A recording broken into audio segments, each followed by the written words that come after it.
All right, welcome everyone to Campfire Stories. Tonight we will be, for your viewing pleasure, playing Curse of Strahd. We will be starting with our good friend Alexa, better Hello. known as Nether, for this session. If everyone else will just remove themselves in whatever means, whether you deafen or actually leave, go ahead.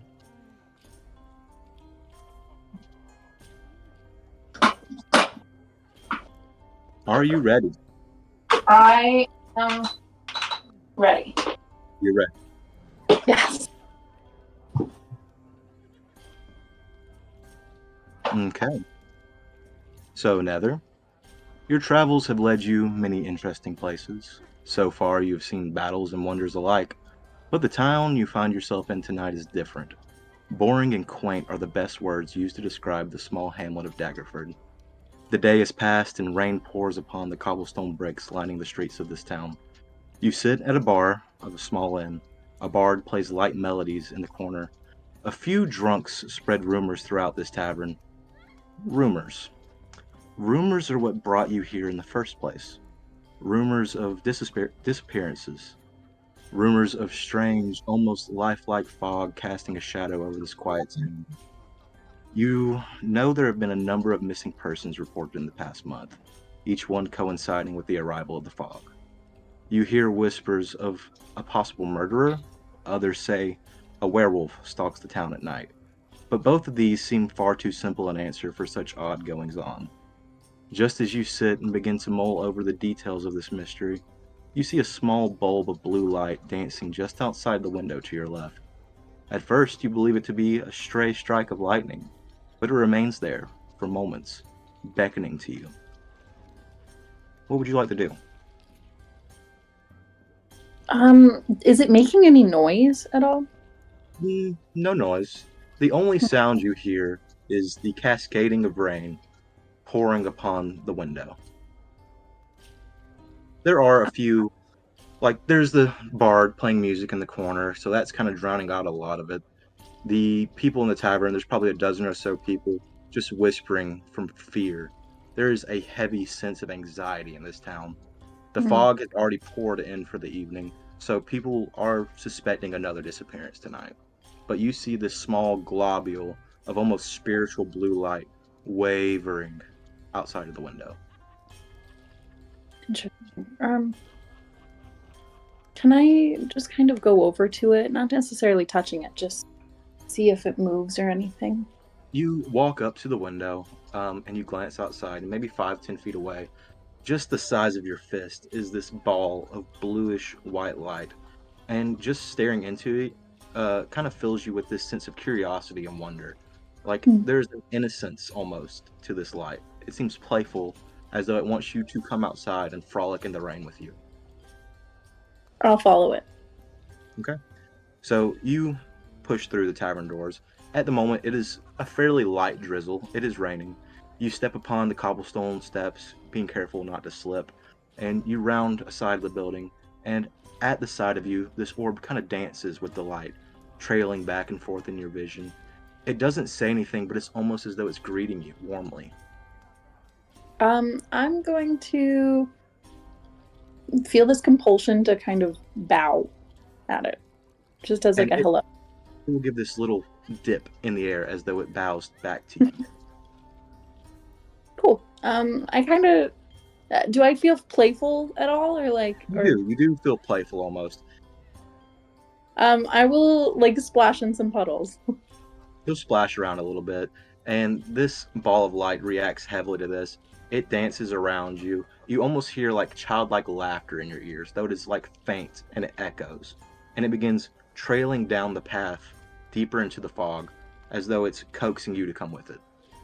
I do some spins, see that it's kind of headed a different direction, and start heading that way. Okay. As you walk, the fog is thick tonight. You do hear many sounds. The rain begins to grow heavier and it thuds upon the cobblestone steps around you. You take a glance around just to pull in the sights of Daggerford, and you really don't get anything. The fog is so thick, it is almost like you're wading through an ocean. But this one globule of light kind of lights your path for you. It is showing you what direction you need to go. And in your heart, you feel like you're doing the right thing. You were meant to be with this entity. Cool. Um, I how fast is it going? It's kind of keeping your pace, so a general walking pace, really. Okay. Um, I'm gonna introduce myself to it and just Okay. say, I like, hi, I'm Heather. And just for the audience, if you wouldn't mind describing your character, just what Sure. they look like. So Nether is she's a purple tiefling. She has horns that are kind of this grayish purple color. She has short purple hair and like a bob, almost a longer bob style. Um, she has like a cuter button nose and very bright eyes. But yeah, I think that's good. Okay. And you walk for a while following this entity, and it is very playful with you. At certain times, you put your palm out and it rests, and it gives almost the warmth of sunlight when it touches your palm, and it almost nuzzles into you and it keeps guiding you deeper. And you realize you're starting to leave the limits of the city. You're starting to enter a forest, and you've traveled this area frequently. The forest you begin to walk into is not familiar. The trees dive into the air, piercing the fog. You can't see the tops of them. Each one of them is leafless, and they intertwine and cling to each other, almost seemingly out of desperation for some form of comfort. Some of them have these twists and knots in them that almost seem like faces in anguish, like they're in pain. And this light just keeps guiding you deeper. Interesting. Okay, I keep following it. Okay. You follow it for close to an hour, and you get so enraptured in just this feeling of childlike wonder and joy. It's almost like you're not yourself in this moment. Like normally you'd be a little bit more wary. You are a very innocent childlike figure, but in your travels you have learned a bit of stoicism and to be on your guard, but that feeling has completely left you. Before you know it, the town of Daggerford is behind you. You can no longer see anything. You can not really even see anything 10 feet past your field of vision. There's so much fog in the air. And as you continue forward, this light jumps away from you and forms into a raven in the air. It perches upon a lone branch of one of these trees, and it screams out, echoing throughout the entire forest. Scary or It is almost like a cry of warning. It is kind of scary to you because it is such a dramatic change from the vibe it was just giving you. um, I just kind of look at it. Without warning, this one bird turns into hundreds, Oh, all of their wings gray as fog. They speed towards you. As they plummet directly towards your chest, their screams are drowned out by the warning cry of another raven in the distance. The birds pass into you and through you, leaving behind a cold feeling to your very core, and vanish, leaving only the sound of the wind. You begin to look around for your small friend, the globule of light that guided you here. You see nothing. There is a small sack on the ground in front of you. Blood strows between the path each side and creeps up the sides of a couple trees. You seem to have found a place where one of the people of Daggerford went missing. I'm gonna look in the sack. You open up the sack and you find a few things. You find a couple rations, a change of clothes for what seems to be someone that was just coming into their adolescence. They're rather small. Um, you also find a letter. This seems to be some kind of courier's bag, as though someone was delivering a letter. Interesting. And I will send you what that letter says. Thank you.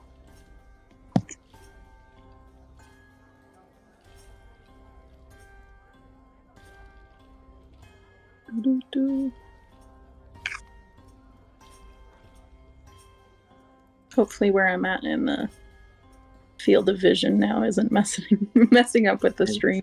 no, you're good. And if you want to just read that out loud whenever you feel comfortable. Sure.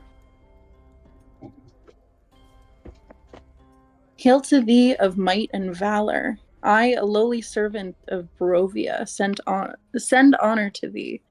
We plead for thy so desperately needed assistance. the love of my life, Irina Kolyana. Kolyana. Kolyana. Kol- Irina Kolyana has been afflicted by an evil so deadly that even the good people of our village cannot protect her. She languishes from her wound, and I would have her saved from this menace.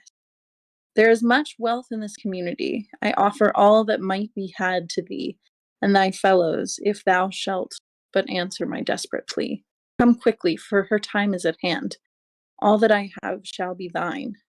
Kolyan in. I'll pronounce that one for you. Thank you. Kolyan Indrovich Burgomaster. And burgomaster is a term used in this time period, who is like kind of like your local governor. He is the person who runs the town politically and manages the wealth. Mhm. Interesting. Um, I mean, when I read this, it seems like someone needs my help. So I just kind of look around. Yeah, and I'll set the scene for you once more just so you kind of get a grasp of where you're at. You are on a very narrow, sullen, dirty path. It is not even big enough for a horse to go down. It is just a winding forest path in this maze of lined wood. These trees are unnatural and they almost look petrified, like almost as though they're made of stone, and they all spike into the air past where you can see. There is no sun, there is no light. The rain pours heavily upon you.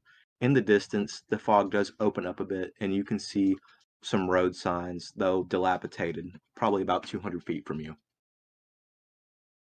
Um, Being in the forest is kind of unsettling, so I'm going to start heading towards those road signs. Okay, and in no time at all, you make it there. You are beginning to get soaked and cold. You find yourself shivering, but you approach these road signs, and they are barely hanging on. They are decayed, rotten, and being eaten by insects. One sign says, "Welcome to Svalich Road." The other sign says, "Barovia, Do one I know day's travel." places? What now? Do I know of either places? You have never heard of either of these places, Weird. other than the letter that said, um, Barovia. Right. Um,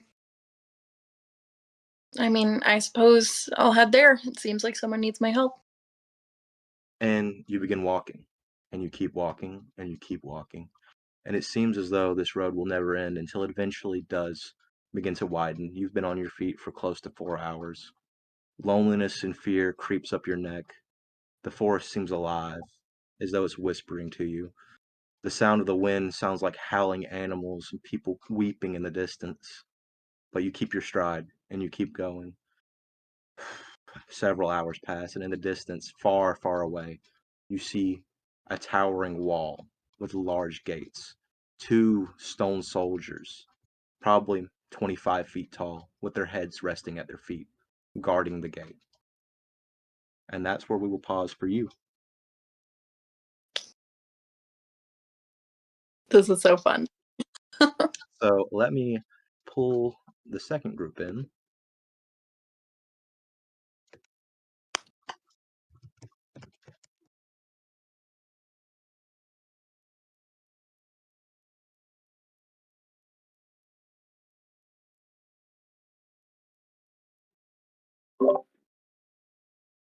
Hello. If we don't have our second group of adventurers, are you ready? Nah, but we're going anyways. All right, we can work with that. Okay, so hopefully you'll have a better time than Alexa had. What does that mean? That makes me scared. Oriah and Amara. Celebrations and ceremonies have just made their end, as you find yourselves walking barefoot down a damp, sullen path amongst a bright meadow of greenery and flowers. A light, warm summer shower trickles down upon you. Your destination, a small cottage at the forest edge, not far away. I'll give you a moment to just describe your characters and have a little bit of role play if you want it. Also, your blanket fell off. Josh. I'm aware. It hit me in the back. Here, you may go first, Amara. So, Amara is a tiefling. She has like a bright red coloration to her. Her eyes are like a vivid gold. She has like long dark hair that goes down in like fishtail braids on either side of her. I do have character art. I don't know if that's gonna be like Quick that's question: do probably we for know us, if but Alexa's gonna turn her camera back on? I have no clue. They said they were going to be on and off a camera. You are Alexa, try to muted. keep your camera on if you can. If not, it's understandable. Okay. Okay. Thank you. Okay, it's good. Bada boom. All right, But Amara, yeah. continue. She's like 5'8", 5'9". Right now she's just wearing kind of like a pale, kind of like pale blue dress, and just kind of like her shoes kind of slung over her shoulder.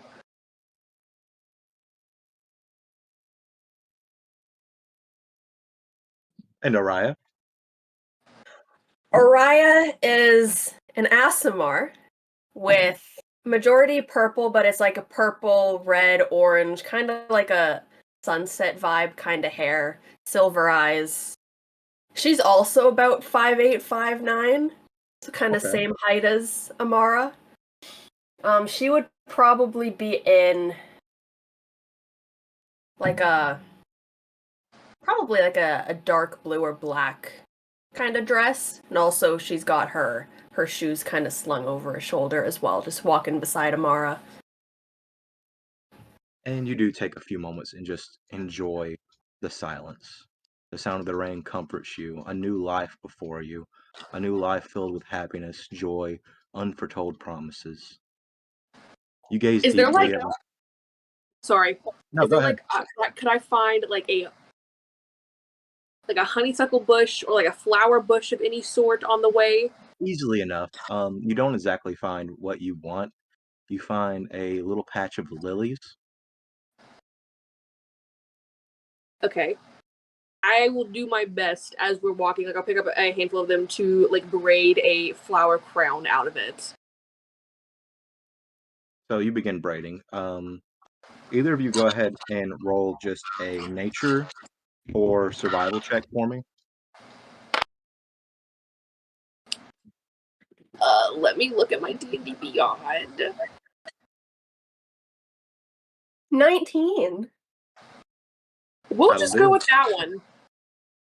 So, Araya, you're familiar with this area. Lilies are not native here, so it's kind of odd to see them, though people do plant flowers in these meadows often just to spread the wildlife. One thing that kind of sticks out to you that's just a bit off is lilies represent the passing of a soul. They are a representation of death. They are not necessarily a warm, inviting thing. It's just something to note. I think when I would see, like, looking around, do I see, like, anything that could make sense as to why the lilies would be there? There is a lot of different wildlife in terms of like flora and fauna here. It seems as though the lilies have been planted recently and have kind of overtaken all the other flowers. It seems as though someone came here and put these here intentionally. Perhaps there was a burial not too long ago. You know that this place that you both selected for your ceremony is used for many different ceremonies because of its natural beauty. I think, Araya's gonna say as she kind of tucks a strand of hair behind Amara's ear of just, think these are some flowers that we should probably leave alone. She looked really sad and kind of like placed back the few that she had already picked up. Well, I can't believe we just actually did that. Still can't believe it. It feels different, doesn't it? It does. It feels different and then also the same. Yeah, I guess. a lot more weight behind it, though.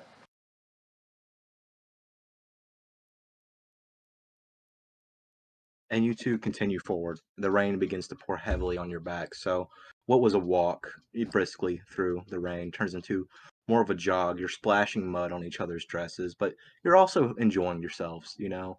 This has just been life for you two, a little bit of chaos intertwined with everything. And as you begin to jog, both of you take notice as the weather gets rougher and a fog begins to pour in, almost like an ocean tide sweeps over the path you're walking. It gets hard to see, but you still know where you're at. The cottage is maybe 10 minutes away. It is a bit jarring, though. You both have been through this. You picked this place for your ceremonies, and you've never seen anything like this here. This fog is overwhelming almost, unnatural even. I will kind of like we're running, but like I'll try and like stay close to Oriah, and I'll cast light in front of us to see if like just close to us, but just for the immediate surrounding areas. So the thing about using a light in dense fog is it has more of a blinding effect than a shedding light effect. So as you conjure this light, it kind of dulls out all your other senses. It reflects off of the water in the air and sort of blinds you. But as you continue forward, you know you're very close to your cottage now. Something strange is you hear the sounds of merriment and song quite nearby. Kind of like yelling over the rain. Are we sure we double checked the reservation, right? I mean, no one else should be using it. No, I double checked. There shouldn't be anybody else around here. Strange. Okay. Do you hear that though? I hear it. I'll admit I'm a bit on edge. Keep going. Okay, you take a few more steps forward, and opening out of the fog, you see somewhat of a caravan. Three barrel-topped wagons in a semicircle right next to your little cottage. They have a warm fire cascading up a bonfire. It's massive. And they have this huge tarp kind of laid over their campsite. You see about a dozen figures, all partying, drinking wine. You see an older fellow with a receding hairline and long, draping robes. His hands and his neck are covered in jewelry. These people seem to be travelers of some sort. They're all dressed very colorfully. They are all adorned with all kinds of trinkets. Their wagons are dressed to the nines, painted. They look like they are just having a great time where you decided to have your honeymoon at.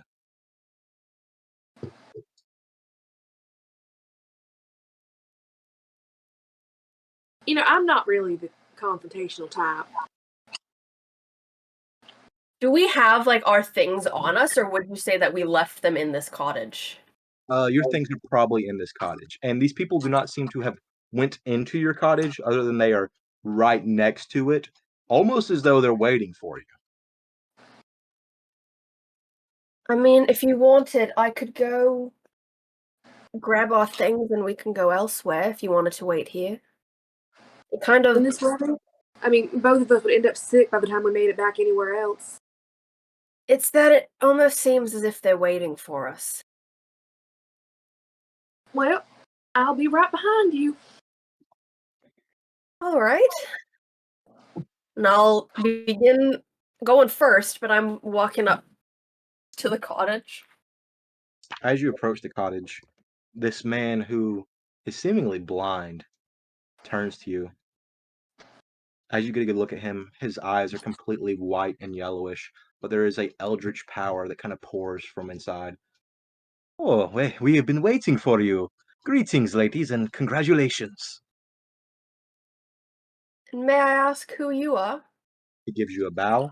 I am Stanimir of the Vistani. I know Of this is what, sorry? probably the Vistani, Vistani. And what was his name again? Stanimir.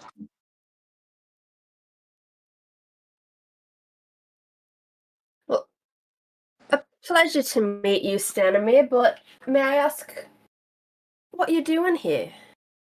To celebrate, of course. We heard that you were being wed, but had no party, so we bring the party to you. Do we know of this person? Nope. Never met this man in your life.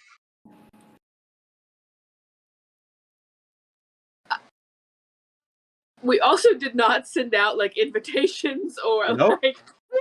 No, you did not. May I ask, Stanimir, how you learned of our ceremony? You see, Standamir knows many things. I may not see too well, but I hear many things. Whispers of things to come. And I hear that you are both promised to be great heroes. And I keep my eyes on heroes. Where did you hear that? Oh, you ask many questions, darling. I have a great, powerful mistress by the name of Madame Ava. She is one who reads fortunes for us, and she spoke that you would be a great aid to our people. Is it still just pouring down rain? But they have a little bit of a canopy set up, but yes, it is a downpour. It just started doing that to me as well. What kind of aid do your people need? Well, first, let us celebrate for a moment. And he brings out a very fine bottle of aged wine. Would you like a drink? And then perhaps I could regale you with a story. I mean, if they're not going anywhere, might as well. Sure, why not? We do hate to intrude, but it is what we must do. And he hands over the bottle to you, Araya. And you take a look at it, and this is probably like upwards of 50 gold pieces for a bottle of wine like this. It is a fine gift. Thank you. Of course. I'm And there gonna will be more gifts. I'm gonna smell it first to make sure that it's not drugged Make a medicine check. before I give this to Amara. I don't know if I'll be able to tell. 9. The only drug here is how potent alcohol is. I'll take a. It smells of honey and blueberries. I'll take a swig and then wait a little bit to see if anything happens to me. It is sweet yet bitter at the same time. Like it has a very bitter aftertaste, but it is very pleasing. You don't taste anything that would give off the air of it being poisoned. You wait for a few minutes. The Bastani dance around, sing songs. Nothing other than maybe a slight buzz comes over you. I will then hand it to Amara. I thought you were gonna keep it for yourself for a minute. No, I was just waiting to make sure it wasn't. I'm whispering this part. I was just waiting to make sure that it wasn't drugged. Fair, I guess. Are you always this paranoid? Only on today. Stanimir kind of pipes up. I know this is all a bit strange, but it will all make sense in time. Now, take a seat and let Stanimir tell you a story. And two other Vistani kind of roll up little barrels that have cloths over them so you don't have to sit in the wet. And Stanimir pulls up by the fire and he pulls out a bottle of wine, takes a big sip, and then spits it into the fire itself. The flames turn from orange to green as they dance and sway. A dark shape appears at the bonfire's core. We come from an ancient land whose name is long forgotten, a land of kings. Our enemies forced us from our homes, and now we wander the lost roads. The dark shape in the fire takes the form of a man being knocked from his horse, a spear piercing his side. Stanimir then continues. One night a wounded soldier staggered into our camp and collapsed. We nursed his terrible injury and quenched his thirst with wine. He survived. When we asked him who he was, he wouldn't say it. All he wanted was to return home, but we were deep in the land of his enemies. We took him as one of our own and followed him back to his homeland. His enemies hunted him. They said he was a prince, yet we did not give him up, even when their assassins fell upon us like wolves. Deep in the bonfire, you see a dark figure standing with its sword drawn, fighting off a host of shadowy shapes. This man of royal blood fought to protect us, as we protected him. We bore him safely to his home, and he thanked us. He said, I owe you my life. Stay as long as you wish, leave when you choose, and know that you will always be safe here. The figure in the dancing fire vanquishes its final foe, then disperses into a cloud of smoke and embers. Stanimir's face becomes a somber mask. You see, a curse has befallen our noble prince, turning him into a tyrant. We alone have the power to leave his domain. We have traveled far and wide to find such heroes as yourself, to end our dreadbolt's curse and put his troubled soul to rest. Our leader, as I spoke of, Madame Eva, knows all, and I implore you to return with us to Barovia and speak with her. So, Madame Ava is located in this Barovia? She is. We base our encampment out of a place called the Serre Pools, and she is a seer there. She does fortune readings. She knows all. She has all the answers you may seek.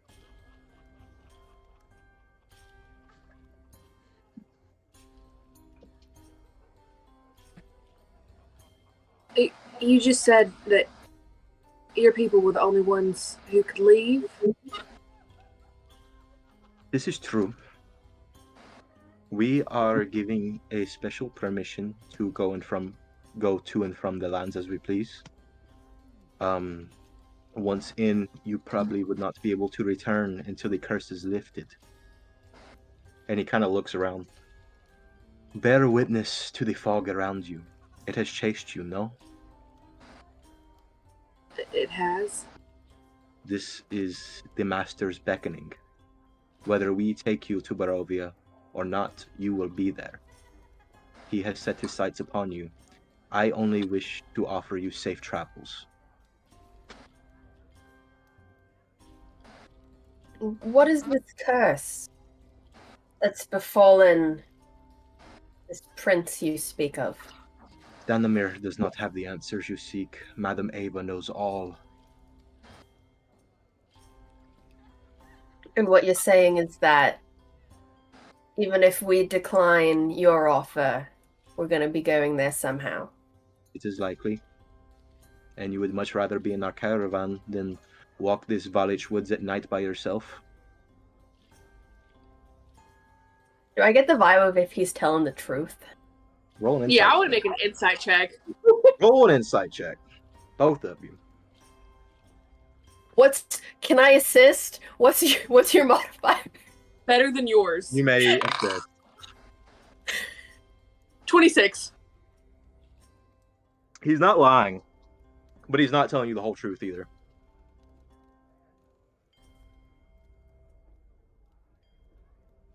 It seems like he's under very strict instructions.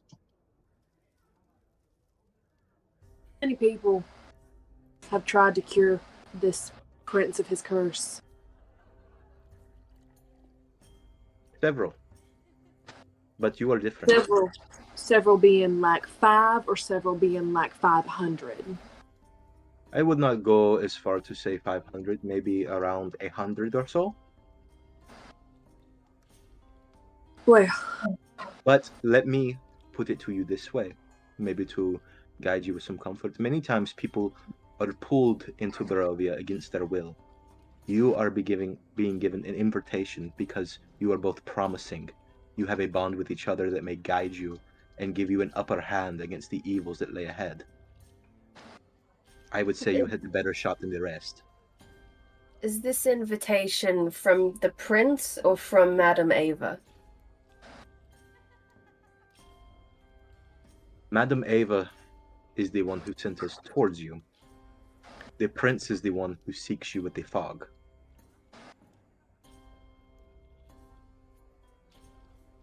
may we have a few minutes to discuss this? Of course. And he turns away and begins resuming to party. It sounds like we don't have much of an option. No, it just sounds like we have the option of how we get there. And if they can promise safe travels, I mean, that's our best bet.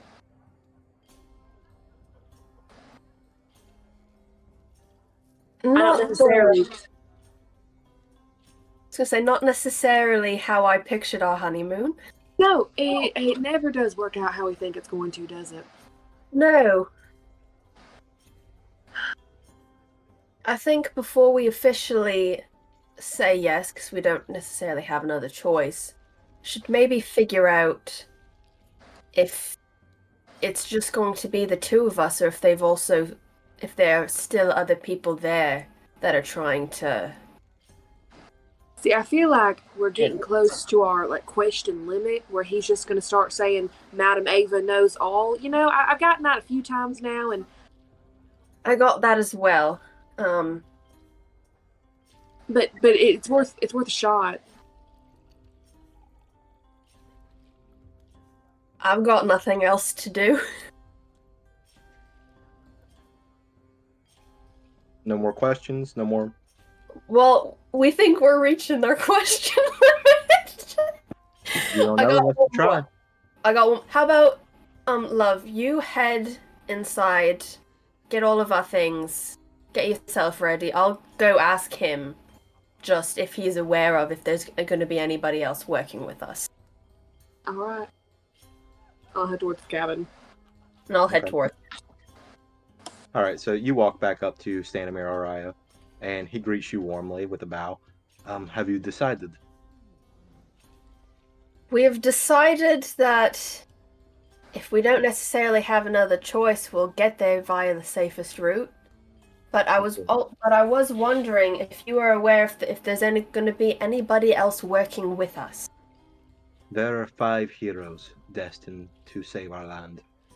You are the first 2. I believe one has already made their, No? Give Stanimir one moment. And his eyes completely roll into the back of his head and a green light overtakes them. It's almost like he's going through possession. Oh, it seems the other 3 have already arrived. You are in luck.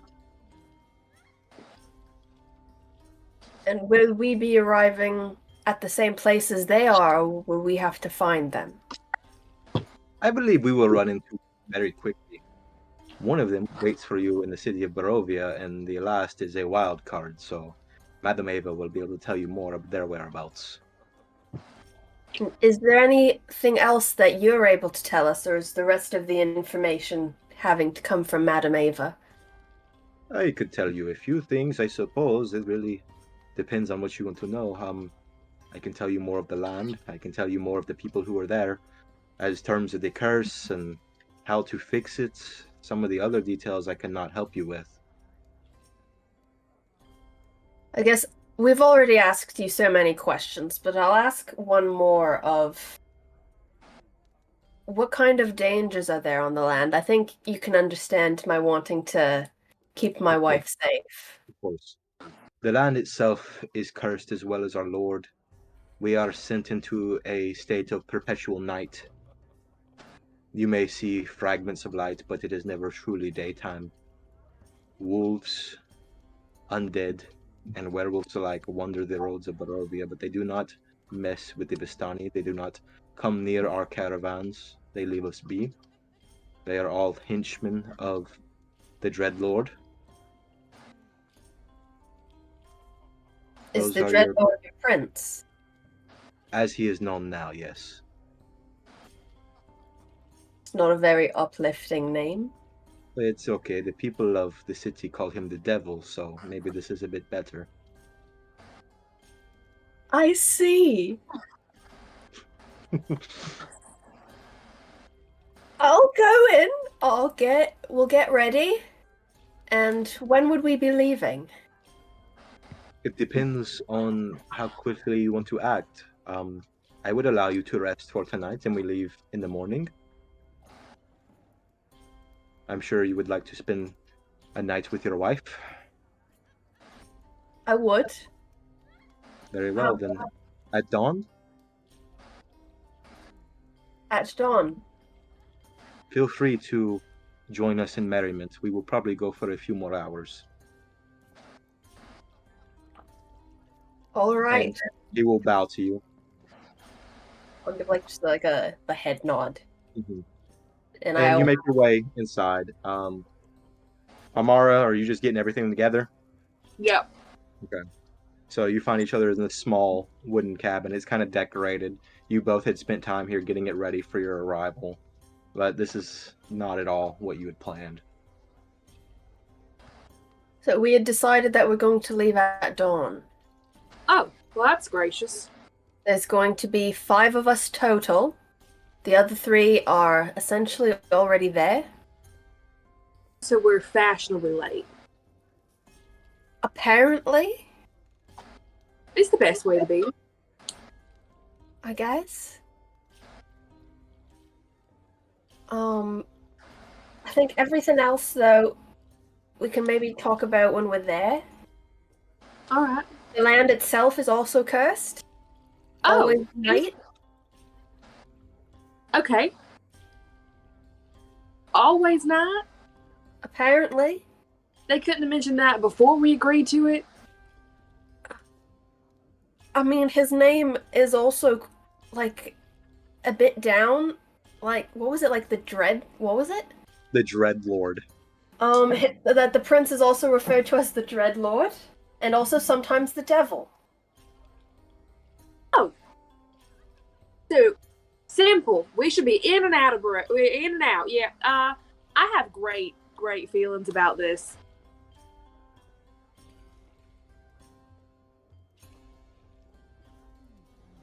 I don't even know what we're supposed... How are we supposed to help him? All questions will be answered by Madam Ava. He's gotten to you too. But I think we should just try and rest up as much as we can tonight, because I'm not sure how much rest we're going to be getting while we're there. Well, we're finishing that bottle of wine. Oh, 100%. And the two of you share a lovely evening together. You're not Yeah, sure we when also your make next rest will come, but you make We the also most of it tonight. And dawn comes early. Stanimir is knocking at first light on your door. I'm already ready. Made breakfast. We are morning people. Ladies, it is time to go. We've got all of our stuff packed, I imagine. So this is it. This is it. All right, after you. Very well. And you step outside, and the rain has gone, but the fog is so thick you can see nothing other than this caravan waiting on the road ahead of you. You see the dozen or so Vistani people all loaded up in different wagons. The front foremost wagon is kind of like set with banners and is very colorful, and it guides everyone else. Stanimir climbs atop next to a younger man who resembles him greatly. Says, "All right, Radka, I will leave the driving to you, and perhaps I can soothe our passengers' worries." And he gestures for you to climb aboard. I will offer a hand to help Mara up. I will take it. As you climb up, you both kind of get a better look at the person driving.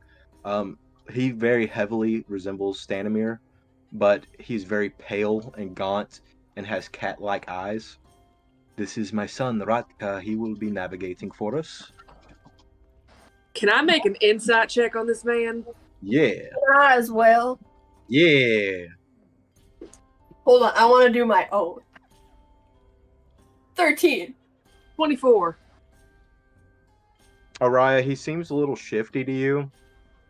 Nothing like out of the ordinary other than the cat eyes kind of freak you out. Amara, this dude, either he's dead or he's close to being dead. What was his name again? Ratka, Ratka.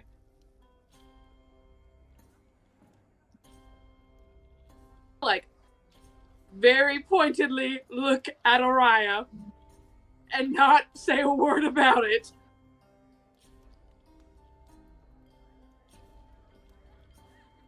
Shall we?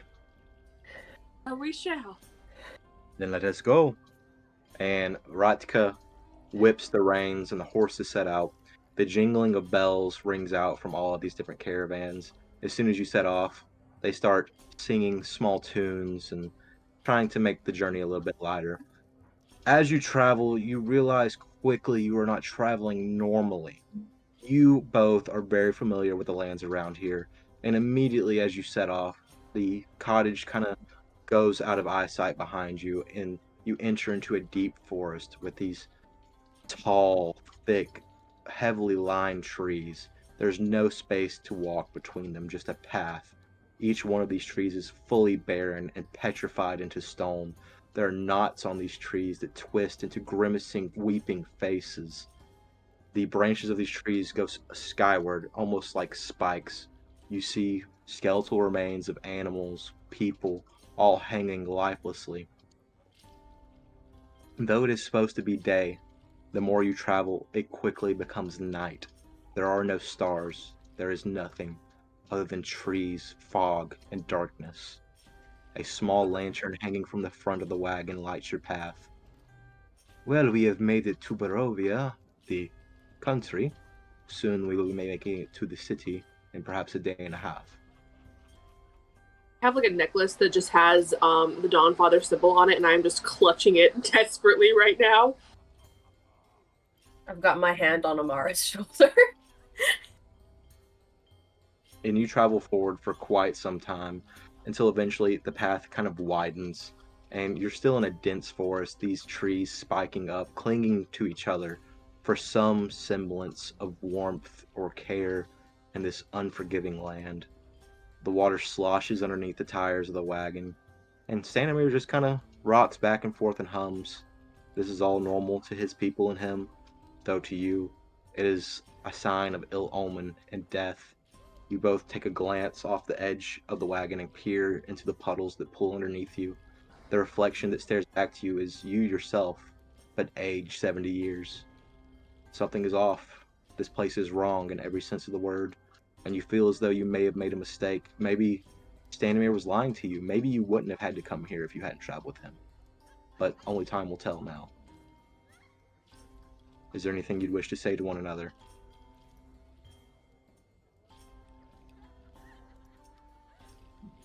And you continue. I didn't know if he was gonna say anything. He's too close. I've got my hand on her shoulder and I'm just gonna lean in and I'm gonna kiss her on the cheek and just gonna whisper, I love you. I'm gonna turn my head slightly. I love you too. She's not doing okay whatsoever at this moment. Like, she's kind of like having a little bit of a panic attack. Like, question. Yeah. I've always like really been able to like feel like you're the sun, you know. I'm very much like how is my connection right now? Was there any like physical separation?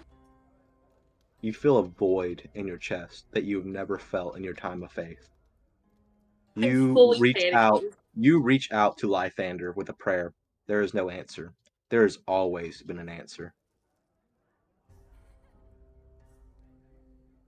A few moments pass, and a whisper tickles at the back of your head. Welcome to Barovia, darling. I'm the only god you'll know now. And then nothing.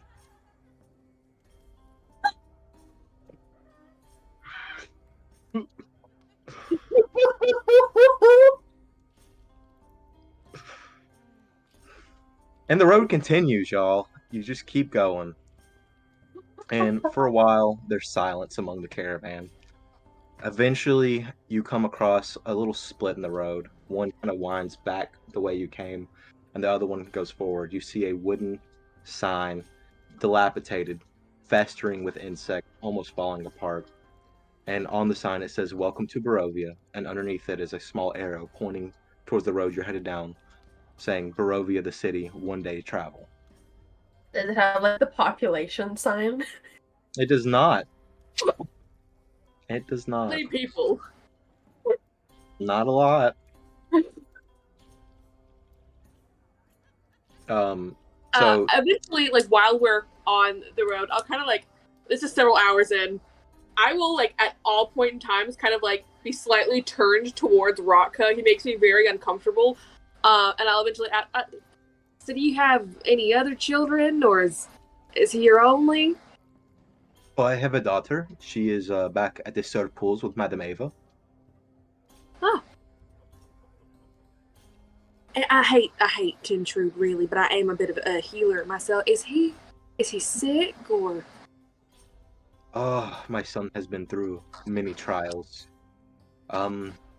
He was gifted life.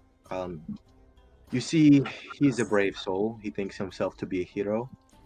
He once tried to stand against our dread lord, and he was vanquished, but a very powerful mage that resides within the mountains brought him back for us.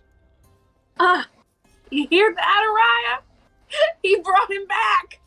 And may I ask, why did he decide to stand against your dreadlord? As I've told you, his mind, his body, they have been corrupted. He wishes to inflict torment among the people, and Radka here could not stand for the suffering of the Barovian people. Every once in a while, they will assemble a group of pillagers and attempt to storm the castle. Radka took the lead and was vanquished swiftly for his impotence. So, your dreadlord is a bit fucked in the head, yet still wanted us here. Oh, You pardon see, my language. it is no problem. I understand. He is very tormented. I do not know for what reason he wanted you here. He views human souls as playthings, toys, things to be picked apart and put back together in his image. Madame Eva wished you to be here to solve this problem. I have no clue what the Dreadlord may have in store for you, but I believe you could bear it all and return it back tenfold. Stanimir, Yes. where was this info before we agreed? You see, you did not ask the right questions. I'll keep this in mind. Stanimir is not your enemy. He is just a delivery system, a courier. Fine, you know what they say, don't shoot the messenger. Exactly. You do not shoot messenger. I am simply here to deliver you, and then my job is done. How much No hard longer? feelings. Oh, about a day. We will camp soon. I believe we will be running into one of your comrades soon. And as he says that, the path opens even more ahead of you. The trees kind of sparse out, and you see more of like a meadow, but all of the grass is dead. There are remnants of corpses and trash littering the roads. Though it is not raining, the ground is soaked. In the distance, far, far away, a couple miles, but it towers above everything on this flat land, is a massive wall with these giant iron gates. Two stone soldiers stand at attendance next to it, probably 25 feet tall each. Their heads rest at their feet, and they stand at attendance guarding. Maybe 300 feet ahead of you, you see a lone figure wandering the road. Like walking towards us or away from us? Towards the gate ahead of you. Is that them? I believe so. Wonderful.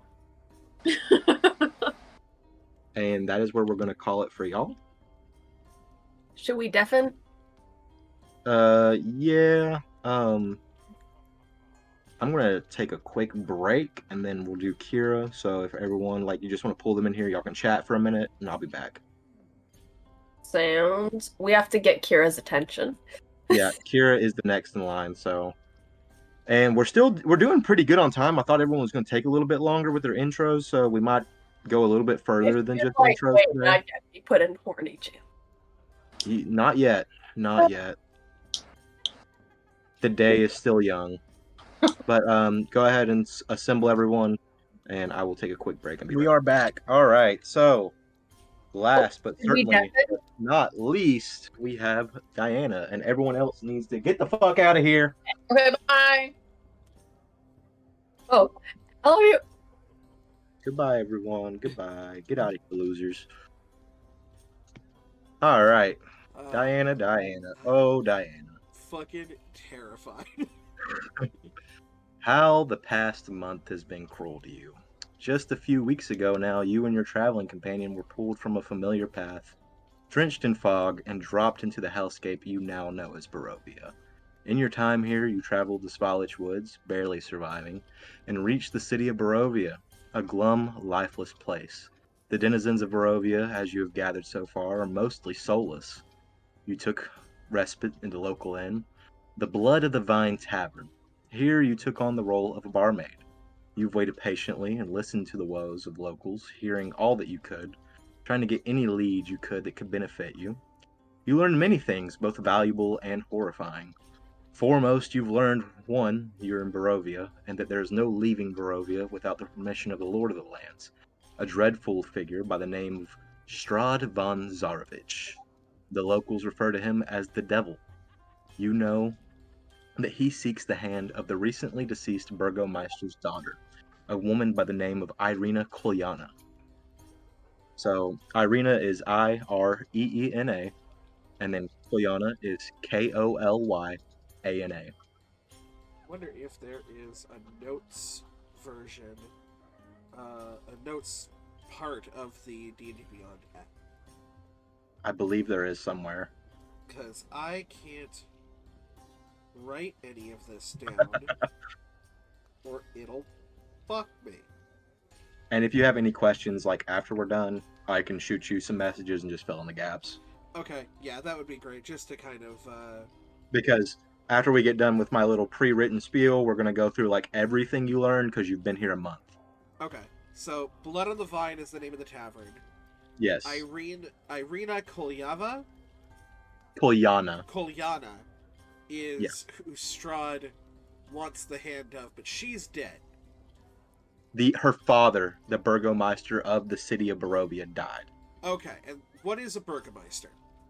Burgomeister is like, in this time period, is like your local government, is like the town leader, essentially. Okay, he wants the mayor's daughter. Cool. Yes.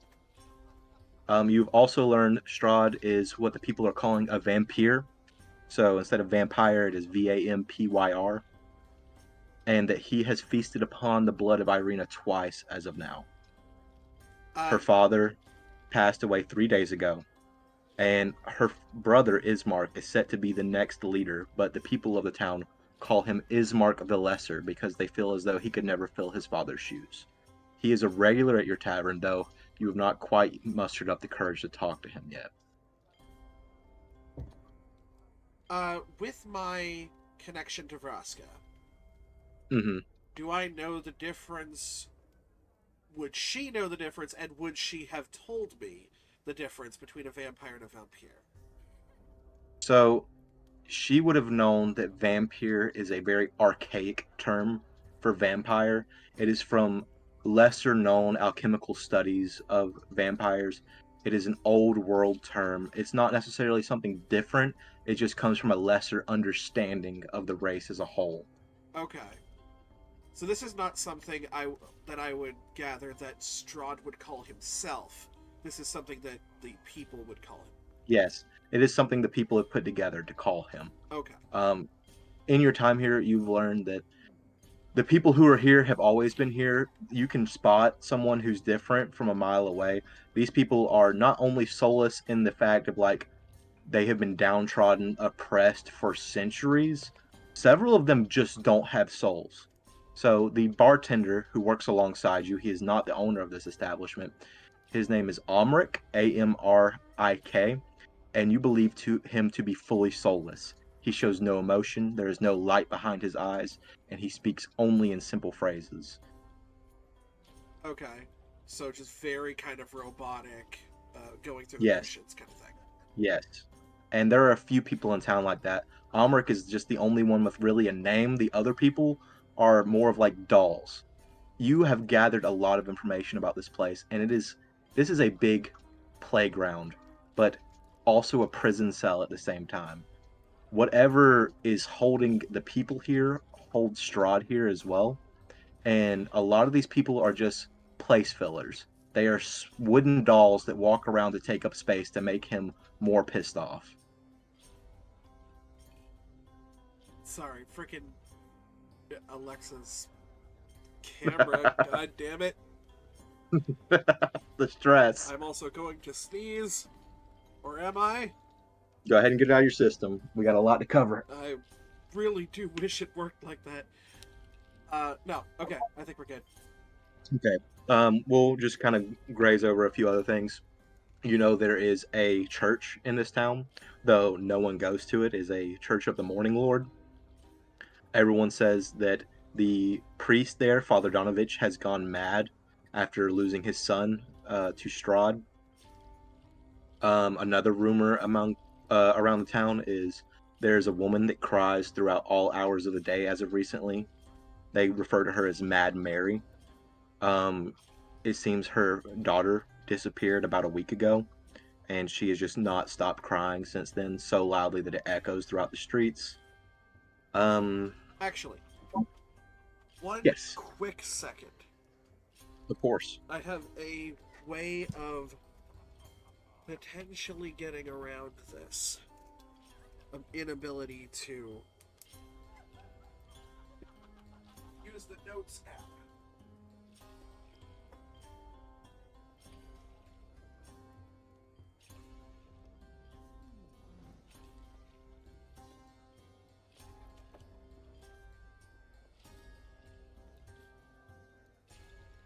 For you see, I too have a system of archaic toolery with me. It's called physical note taking. Oh no, that's way too old school. Oh god. I genuinely Everything's have not never digital. cracked this book What? open. So we'll go through everything just so you can have your notes. So any questions you have, go ahead and lay them on me. Blood on the Vine Tavern.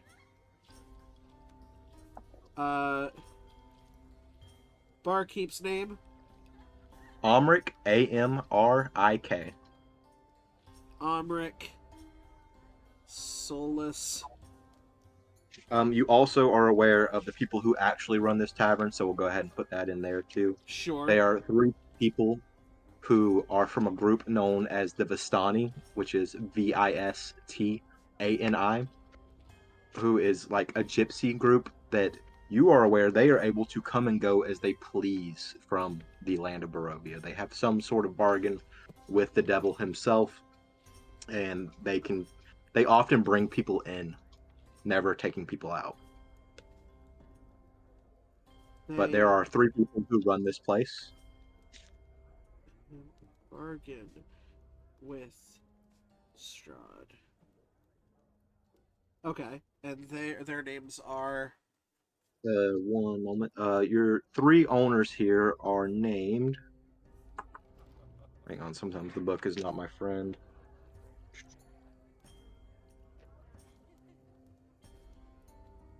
Alenka, which is Alenka. Okay. Mirabelle, Mirabel. Yup. And Sorvia, Sorvia. All Okay. 3 are women. All 3 are sisters, triplets, and they don't speak much to you. They give you your wage at the end of the week. Yeah. Oh. Fuck. Well, that's just gonna look real weird on the stream until Alexa becomes a person again. So, look, sorry, it's gonna look weird for a little bit. Fucking embrace the weirdness with us. Yep, Strahd embrace the wants weirdness. a woman by the name of. Irina Kulyana. So Irina is Ireena. Ireena. Yep. And then Kulyana is going to be Kolyana.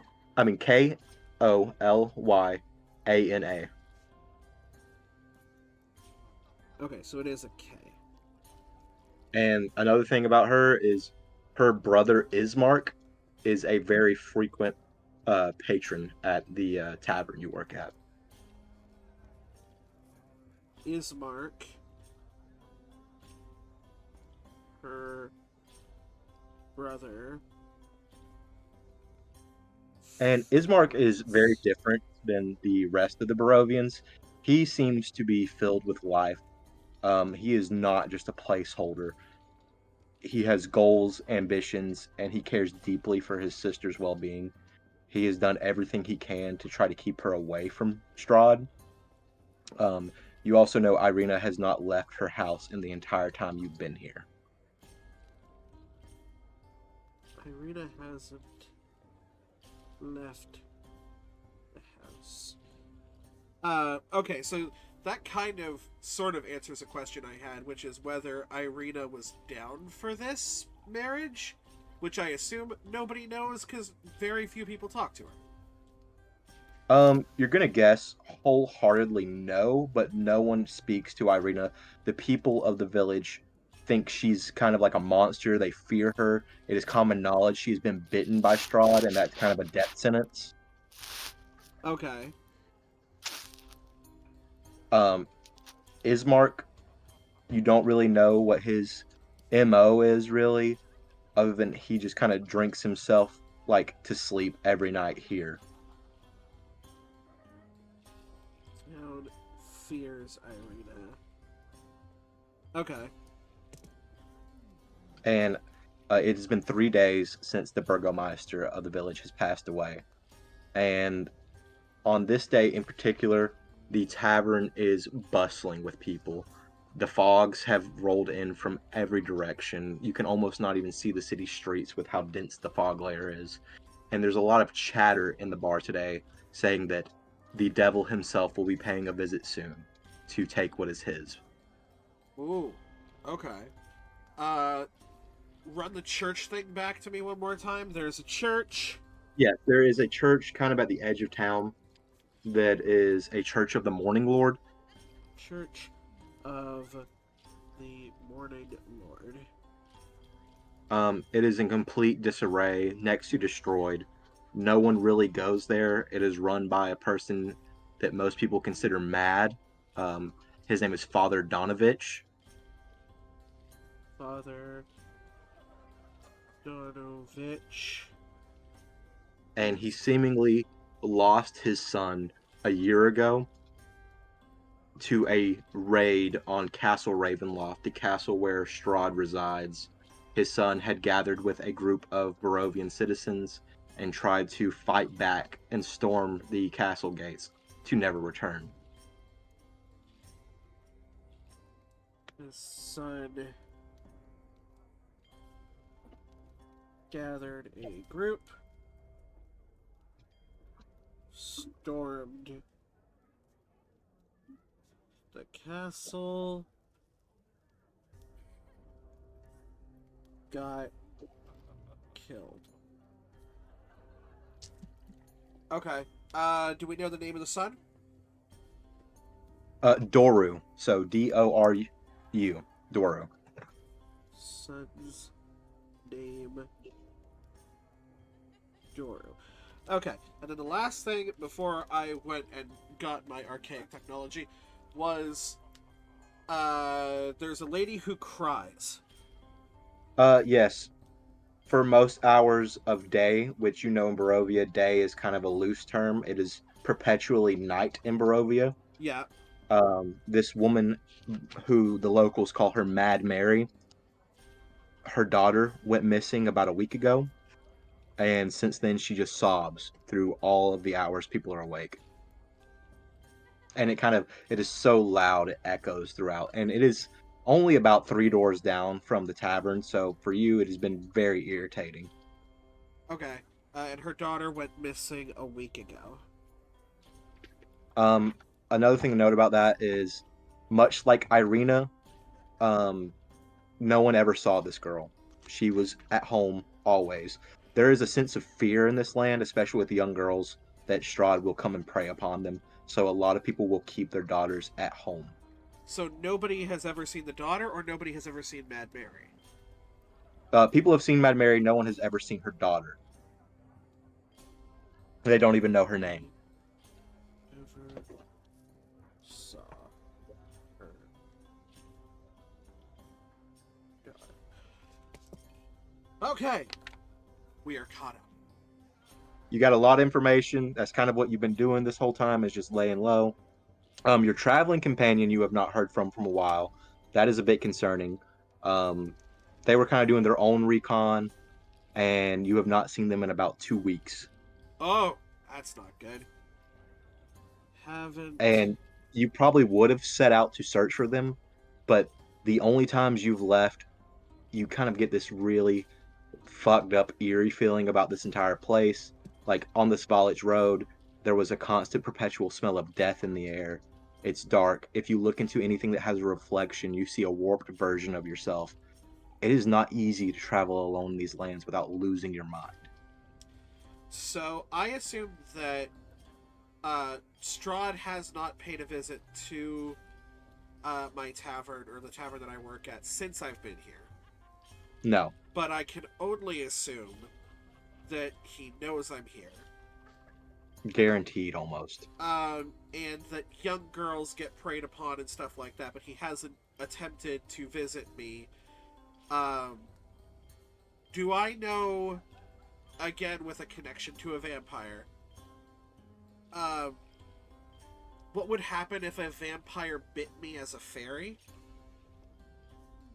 You would assume that it would be the same, especially a vampire of this caliber. This is what Vraska would tell you is a vampire lord, so the highest level of vampire you could achieve.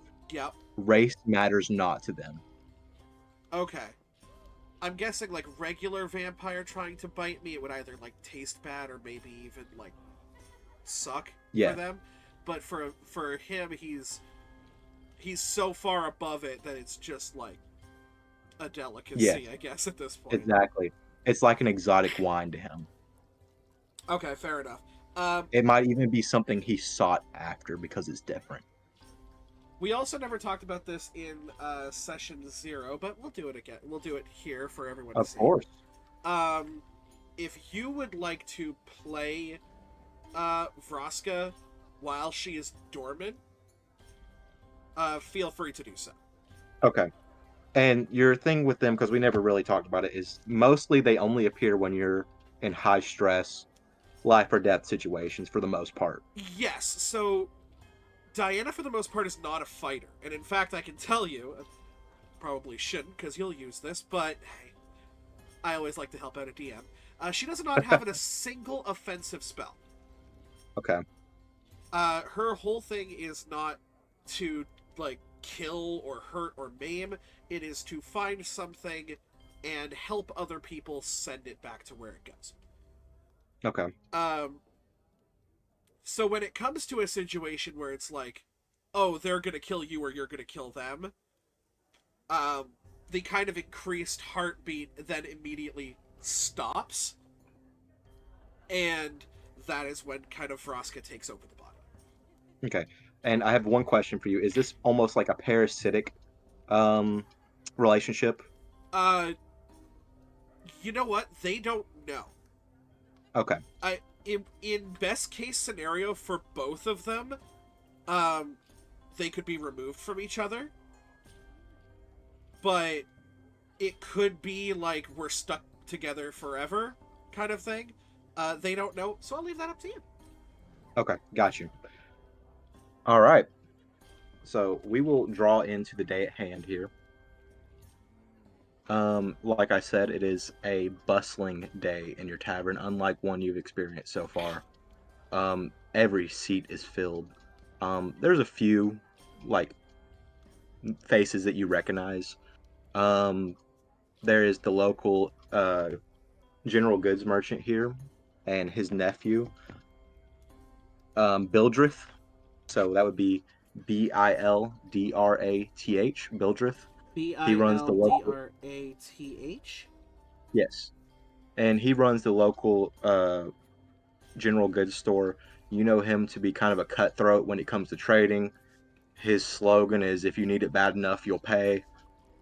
He charges up the ass for absolutely everything he sells, and he is sat next to his nephew Periwimple, who is a mountain of a man, close to 8 feet tall. Like, he is slightly deformed.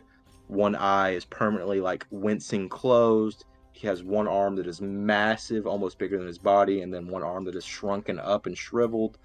And he is the muscle of this town. Like, if something goes down, Periwimple will club it to death.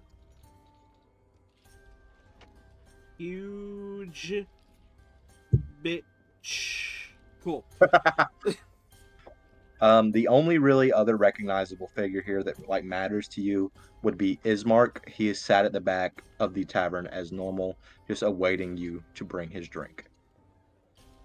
Yep, absolutely. Kind of taking advantage of being a smaller creature with the capability of flight is I'm just kind of going over everybody's heads. Yeah, so you just kind of flap through, and you are the lightheartedness that this town needed. Like, you have thrived in your tips here. People love your presence. They've never had anything like this. All travelers who come through are horrified, mortified, and try to hide. You have brought like a sense of liveliness back to this tavern that's never been there. I also assume And they probably haven't seen a fey creature in a hot minute. not one of your like, so you would be surprised some of the stories you've heard. Um, these people don't take kindly to strange races. As far as you know, Barovia is 99% humans and has always been that way. Yeah. But they do get people who are pulled from outside rather frequently, at least like twice a year. The last batch of people that they talk about was very strange. Even to you, it was very strange. The last group was an albino tiefling with antlers, ostentatiously dressed, um, dressed to the nines with all kinds of jewelry and a blue robe. Another one was a naga, so a half man, half serpent, who claimed to pray to a goddess of poison that he preached on the street corners. You picked around, and the only name you can get is Farika. There was what you gather is a tabaxi man who claimed to be of royalty, and then another tiefling that seemed to be a twin of the first that was a druid of some sort. But it was a very odd group. There was some fey ties there, but they have never seen a fairy.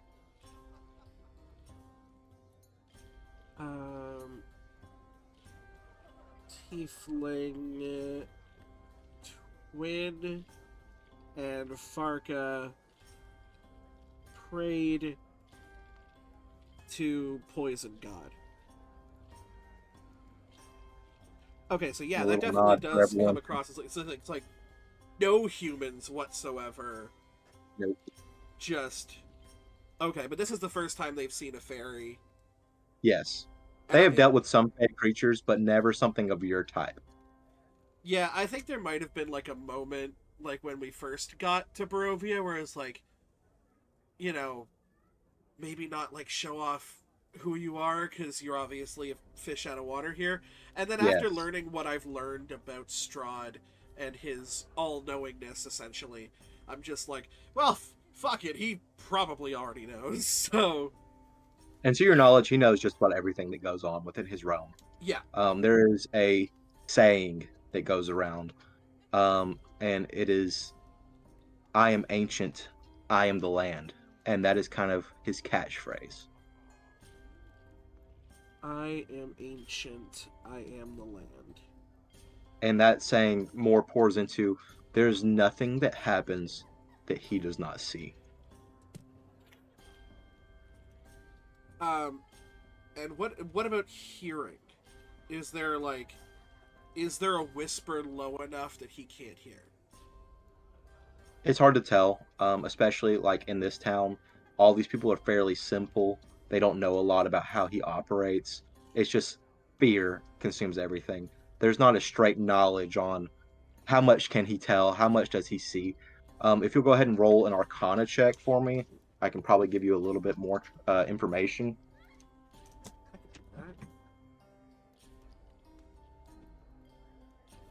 We're looking for a 15 or higher here. Well, that's a 15 on the die, so that is an 18. So, what you would guess is this is almost like a grand scale of scrying. So he's not always watching or listening to one particular thing.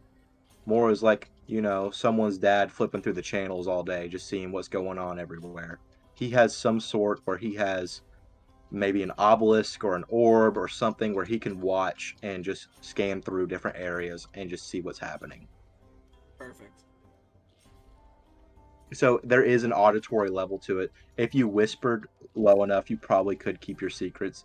and it all is determined on location. So just think of it as the scrying spell on a mass scale. Let's see if I was smart enough to pack. Nope. I was like, am I smart enough to have packed the message cantrip? Nope.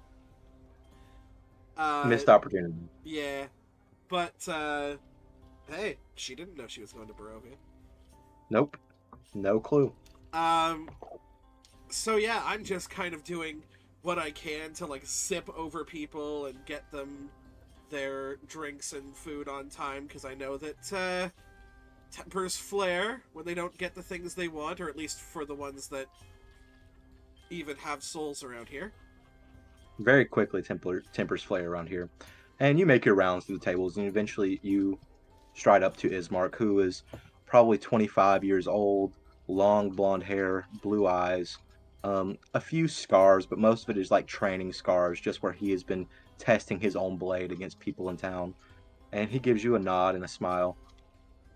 You know, you have really brought a light to this tavern that we were missing. What is your name, may I ask? Oh, yeah, I was supposed to get my name tag a bit, but that's fine. Diana. It is a pleasure to meet you, Diana. I am Ismark, as you've probably already heard. I have, and you come by here quite often. You're a lovely face to see yourself. Thank you, thank you. It is only place to get a good drink around here. Well, I'll feed that back to the ladies upstairs, if you know what I'm saying. Of course, of course. You are new, about a month now, yes? Yeah, just kind of wandered in a little bit off the street with a friend of mine. Haven't seen them in a good while, but I'm sure they're fine. I'm sure. Uh, it is best to not travel alone in Barovia. Hopefully they are okay. I will give my prayers to the Morning Lord, and hopefully they will return to you safely. Oh, do you frequent that ramshackle place down the street? Uh, I try to go once a week. Father Donovich is a old family friend. I grew up with his son Doru. Uh, we were friends, very close. It was a shame what happened to him. Yes, I heard what happened to his sons, but I suppose that's what happens when you challenge the big man, huh?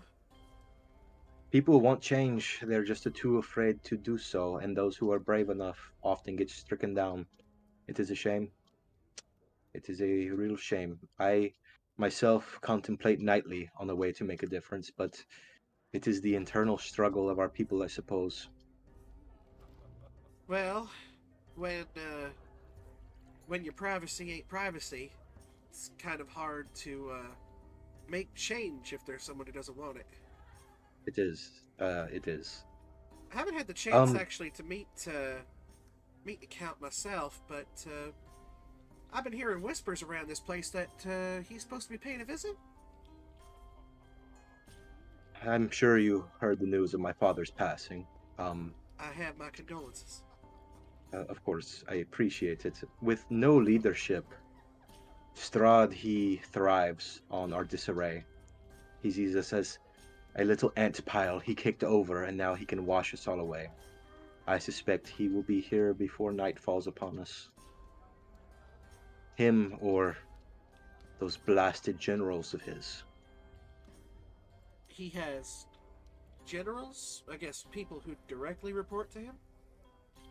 Yes, they are the true three evils of this land. People don't speak of them much for the horror they inflict, but he has a small army underneath him, guided by three souls in particular. They were travelers like you who were pulled into this land against their will, but fell to his side over time. Huh. And I suppose they just decided when in Barovia. Exactly. Sometimes it is easier to fall in line than to resist. Well, I'm just a humble waitress. Don't know anything about leading the revolutions, but Of course not. let's. I do have something for you, though. Oh, I'm So, usually not when supposed they to do, accept gifts, but No. He's And he will slide just a gold piece. Listen to me. When everything goes down, I think it would be best if you made yourself scarce. But listen, pay attention, for the tides in Barovia will turn soon. Another group is on their way. I speak with the Vistani when I can, though I do not trust them, and they are bringing what seems to be a powerful group here. You are an outsider yourself. It would probably be best to align yourself with them. I do not know what will happen if Strahd comes tonight. I do not know what will happen if his generals show themselves. But when this group comes, you will find yourself with allies, and that is the most important thing you can have here. well. I thank you very much. Of course. Would be very nice to have some friends. Other And than gives you a nod. my companion who has disappeared into the night, in a place where the night might be straight up alive. We will wish the best for them. Can I get you anything else? That will do for now. Thank you for your time and your ear. Of course, and once again, my condolences, and I hope your sister's doing well. As well as she can. Thank you. And he'll nod his head to you and let you go on your way. Another few hours pass, and there's just this growing anxiety in the air. Everyone is on edge. The only one who seems unbothered is Ismark. He is very much of what happens, happens, and he will react accordingly. And just as the tavern is about to close its doors for the night, there is a thunderous roar outside. Like it echoes and reverberates the buildings around you. Dust kind of falls from the rafters. Go ahead and make a nature check for me. Sure. As I was just about to ask you, do I recognize the roar? Just have to go. And if you have stats for Vraska, she would also be making this because she is immediately on edge. I'll go ahead and see if they're different. Oh, well, first off, I probably shouldn't roll a d12. Probably not. I rolled the same number on the d12 as I rolled on the d20. So that's a 10 for Diana. And let's see if these are any different. You said nature check? Yes. Actually, yes, she's better at nature. And she rolled the exact same number. So that is a 12. It's enough. Vraska kind of whispers in your ear. I believe we have company, dearest. Have you ever seen a dragon before? And another roar lets out, and just a cyclone of wind billows through, and you hear, and the ground shakes. Ismark stands to his feet. The people in the tavern cower. I'm gonna look And over you at hear- Ismark, kind of with that like look of, this is him. He nods to you. This is it, everyone. Hide underneath tables if you must. I will handle this. I'm gonna try and find like a cubby hole in the ceiling or something that I'm kind of small enough to ease my way into. Easily enough, you do. You make yourself small and hide out of the way, but you have a clear vision of the entire tavern from this point. Before Ismark can reach the door is kicked in. The doors fly asunder and rest. Dust is kicked up, and a large, bigger than large, close to 12-foot man leans down, one palm on the underside of the top of the door, peers in. Beneath him, two women follow in. One is probably about 6.5 feet tall, clad in plate armor. Her pauldrons are in the shapes of wolves' head. She has a giant greatsword on her back. Her hair is wiry, long, and black with strands of white and gray. The woman beside her is the visage of what you would only assume to be a succubus. Beautiful, red-haired, red-eyed. voluptuous form. She wears a corset and a red dress. She has large bat-like wings. She speaks first before any of the others do. Well, well, Ismark. What a pleasure it is on such sad circumstances. We heard about your father. I wonder if you'll be next. He kind of scoffs at them. What do you want, Priscilla? Oh, you know what we want. We want your dearest sister. So, I ask you now, will you be handing her to us, or will we be coming to take her from you? You would have to pry her from my dead fucking hands, you animals! There's a thud against the entirety of the tavern as it shakes. The large fellow slaps his palm against the side of the building. Silence hushes. 3 days, Ismark. That's how much time you have before we show back up and take everything from you. It'd be too easy to take it now. Vess, show him what he has in store. And the larger woman with the great sword begins walking through the tavern, cleaving through tables, bisecting people, leaving gore, viscera, and blood at every edge of the tavern. This is your final warning, for it won't be us who shows up next time. It will be the devil himself, and your entire city will be burned to the ground. I understand. I will do what I must. Just 3 days, I'll make it happen. Just leave these people be. No more bloodshed. Fine. But remember your promise. And they all stroll out the door, leaving about 12 bodies behind them. You see, as you kind of tuck a little bit lower, the form of a skeletal dragon waiting for them. They all climb on the back of it and take flight up to the tallest peak of the land, back to Castle Ravenloft. And that's where we're going to call it for you.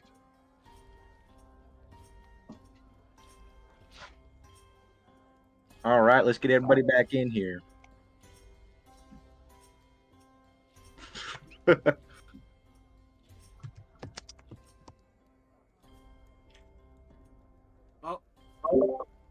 on, y'all. All right. I was waiting to hear the like a message notification. But I just look up and I just see Kira like. So I'm gonna mute my mic for a second because I gotta blow my nose, but I can still hear. All of the introductions are now out of the way. Everyone had their own trials, tribulations, deceit to path their way through. I'm bamboozled. I will say that Kira probably had the most chill and then the most unchill at the very end. But you all have been introduced. What was that, Alexa? Can y'all hear me like this, or is this just... You're You're a real little- fucking quiet. Yeah, you're really far away right now. Move the mic closer to you. It's not a microphone. It's right here. Wait, but I can... It's just... I'll be back. I'm just in technical difficulty mode. Please hold. Keep going. I can hear you. So we have about 30 minutes left. So we could probably do just a little bit more. I will need Alexa here for when that happens. But how's everyone feeling so far? Are we confident? We're all in a good place mentally? Absolutely not. We're in Barovia. There is no mentally good place. Hey, I don't know about you, but mine started off super happy. Started off being the key word. Yeah, mine started off like that too, and then went downhill real fast. Mine was pretty happy at first. That's the reoccurring theme for today, is joy followed by imminent sorrow and despair. Everything sucks, but that's just what we're doing. Can y'all hear me? Good? Yeah. I Yeah, can hear relatively. I can't see, but that's fine. I'll make... Oh, we got the cutting in and out again. Oh, you. Oh boy. oh boy. If only I had reliable technology. Life's much easier. Alright, we good boys. All right. So, here, as we talked about, it'll take a little bit of time for everyone to catch up to you because you're in a very strange place. As for everyone else, Araya and Amara, you're traveling along this Volage road when you see a figure about 200 feet away. Lone by themselves, their back turned, fully unaware. They seem as though they are just taking in the full surroundings, trying to figure out where they are, much as you are.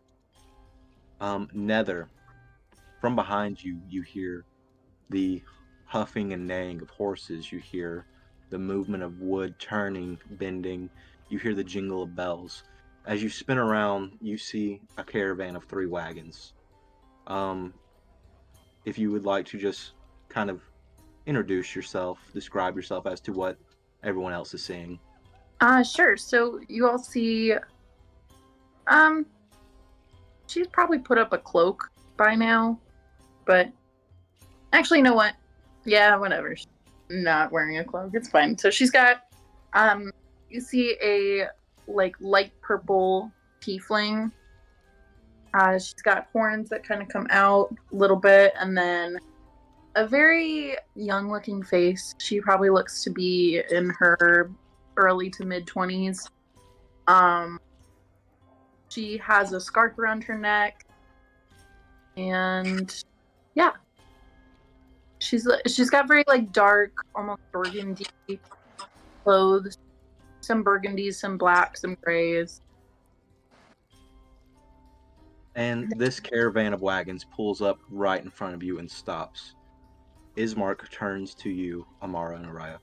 I believe this is your friend. Stanimir? Yeah. Like, lean out of the wagon. Are you lost? You could call it that. Yeah, well, I think we're a little lost too, so if you want to hop up in here, maybe we're going to the same place. Do I trust them? Do they seem... Well, first, let me set the scene for you. Yeah. There's 3 wagons. They're all very intricately designed. They have bells and banners and bright cloths tapered across them. Sitting at the helm of the first wagon are 2 very ornately dressed figures, very similar in appearance. One is much older, seemingly blind with a pretty bad receding hairline. Though he is blind, you see almost like this green glow from beneath his eyes, and he seems very friendly. The other 2 sitting on the back are obviously not aligned with these people. They are so different. Amara, if you'll start us off, just explain to Nether what they see, and then Araya, if you'll follow after that. Tiefling twins. Amara is also tiefling. She is like a red coloration with long dark hair. Now, like, she's actually got dressed this morning. She's wearing fully like plate armor. She does have like a large shield across her back that has like the symbol of like a sun on it. Yeah. Araya, if you would like to. Araya is an Asimar. She's got like, she's had time. Her hair is up now, but like you can tell that the colors are like purple and orange and like sunset vibes. But she's got it like braided and like wrapped around her head so that it kind of looks like a crown, but that it's out of the way. And I hope I got like inspo of this is kind of what the outfit looks like. Ooh. She's just got like chainmail underneath it. Also like a shield on her back, but like sticking up on both ends, you've got the hilt of a long sword and then also the hilt of a battle axe. Lots of hilts. And I think though at this point, with like when they get close, Arai would hop out and start walking towards this person. She kind of starts to back away a little bit. Just No, friend, this is fine. The older gentleman starts speaking.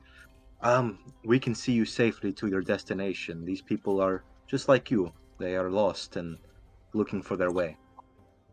What if I don't have a destination? Oh, I'm sure you do, even if you don't know it yet. Perhaps we can help you find it. Oh, We can also explain a little bit of at least what was explained to us on the way. With all right. how close am I to her? Have How close would you have allowed them to get to you, Nether? I'm like, but she's walking like with kind of You're with her probably, hands up. like just out of melee, I would say. Like So prob- about 10, 15 feet. Yeah. Mhm. And how far away is the caravan? From you now, maybe like 20 feet. It got as close as possible to her. So with her hands up, Raya's just gonna say, "Look, we kind of were told that we're here to help the Dreadlord with his curse. I think that's also why you're here. Not sure if you're aware of that. However, we're also going to the person who has all the info, if you'd like to come with us." You kind of see her looking around a little bit and just. Have any of you seen a blue light by chance? Have I seen a blue light? Mm-hmm. I'm asking Josh.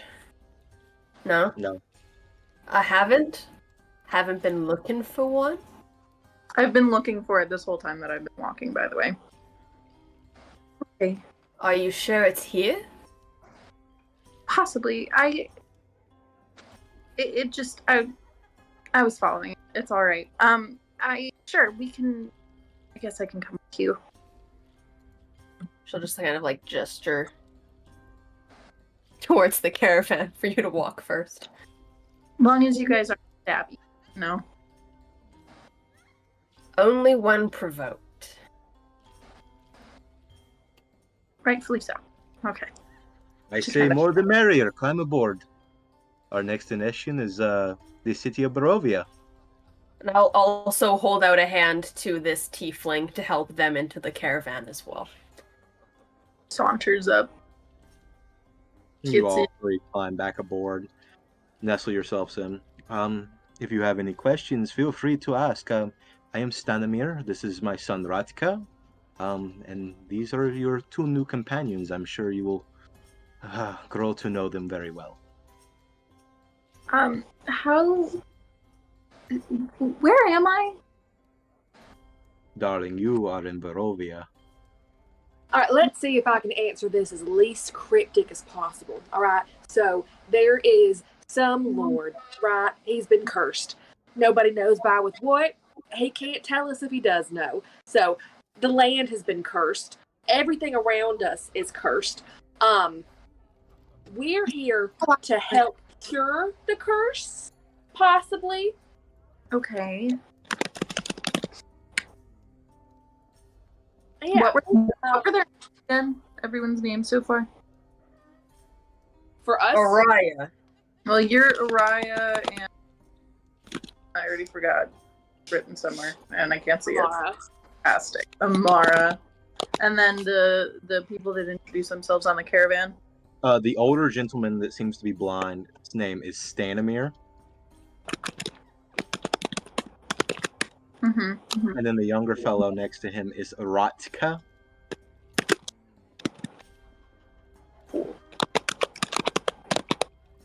Fantastic. So now that we're here, none of us can leave these cursed lands.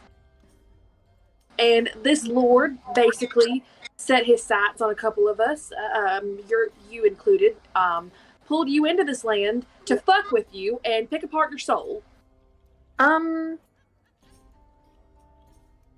That seems not ideal. No, we didn't learn about it until we were already here. Yeah, I was curious as to why you all would willingly come here, knowing They are that you heroes. wouldn't be able to leave. He basically told us either they, his people, can give us safe travels or we can do it on our own. But that we would be coming here nonetheless. So you all were destined to come here, and they knew that somehow? If destiny's the right word, or some dickhead with a death wish. I mean, They're talking about this Madame Ava as apparently a seer that saw that there was like 5 of us that are destined to be great heroes and help the Dread Lord with his curse. Okay. Sure. This seems like a lot happening all at once. All right. I think that is about the gist of it. All right. Everyone's turn- very happy. We're very good. Yes. We head out now. She turns to Stanimir and just says, like, so you said that we were friends? What do you mean? We've never met. Oh, you will be friends. Trust me. It is your only choice. Such is destiny. See, I care about this destiny talk. Destiny is a powerful thing, child. It draws people together. It forces them to work together.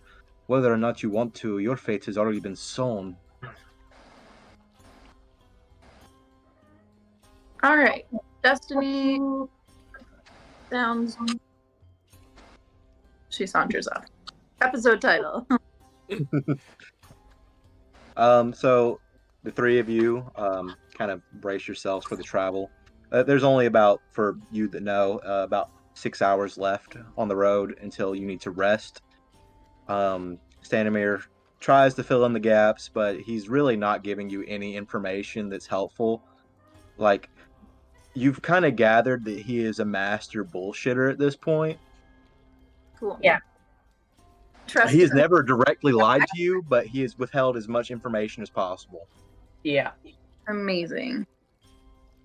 And a few hours pass, and they begin steering themselves to the side of the road. I believe it is best if we rest. I think you all have a lot of information to process right now. I'll say, I've been walking for a long time too. Oh, I am sure you are tired. We shall fill your belly and get you drunk off of wine. How about that? Okay. And the 12 travelers with you that filled the back 2 wagons begin piling out and just dropping supplies, making a fire. And you can tell that these people are nothing if not enjoyers of life. They immediately begin singing songs, pouring each other wine, just enjoying each other's company. They set out bedrolls for all of you. The mist around you envelops nearly everything at this point. There's just enough room to see the encampment. These large trees encircle everything, spires that reach to the heavens themselves. Um, the forest is not quiet by any means. There is the constant crowing of different ravens and birds. Sometimes you see a little bit of flight. The thing that really gnaws at the back of your head is there is a non-stop howling in the distance. You can hear wolves speaking to one another over long distances. And as night comes to you, Stanimir begins telling a similar story that he told to Amara and Araya of the tale of their dreadlord and how they found him injured and that they were given this free passage from the land of Barovia, but they are not allowed to take people away, only to bring people in. Night comes rather quickly. Is there anything you want to talk about or do? Yeah, I'll say like at a certain point, once like everyone seems pretty fucking drunk, I will kind of pull both Araya and Nether like to like the outskirts of it to try to make sure we're not overheard. All right, look, to make one thing crystal clear, I don't trust these people as far as I can throw them. However, they did promise safe travels. So far, that has been upheld. So neither of us really know what the fuck is going on. Okay. I think I'm even more lost than all of you. So I'm with you on the no trusting type of thing. You two at least seem to be in a similar situation than I do. So right. What was that last thing you said? So right now you're my chums. I think that works.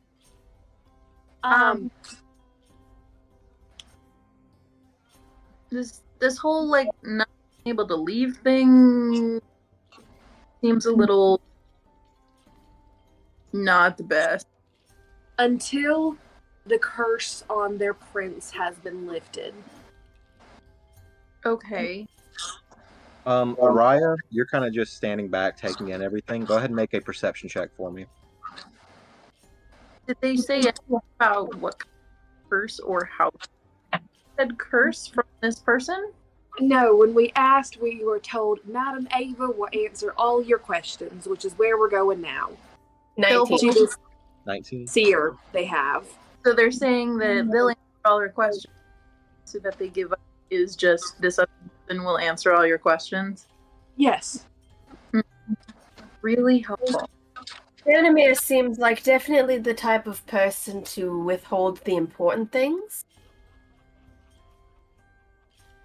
But Araya, there's mist around us, and that's the information they'll provide. In other words, Don't say her name like that. Araya, Oh darn! you catch briefly the sweet, pungent scent of death lingering about 30 feet away, deeper into the forest. Can I tell by the smell kind of like what level of rot, like how long it's been dead for? 4 days. Oddly specific. Really weirdly specific. But it's like, is there like clear line of sight to it, or is it like if I go out that way? There is no clear line of sight on anything in this place. There is an ocean of fog that surrounds you about 10 feet out in any given direction right now. You can tell it's not far away, but it's just off the side of the camp. Maybe 30, 40 feet from here. So I'll just kind of like tune into the conversation that they're having. There's something dead out there.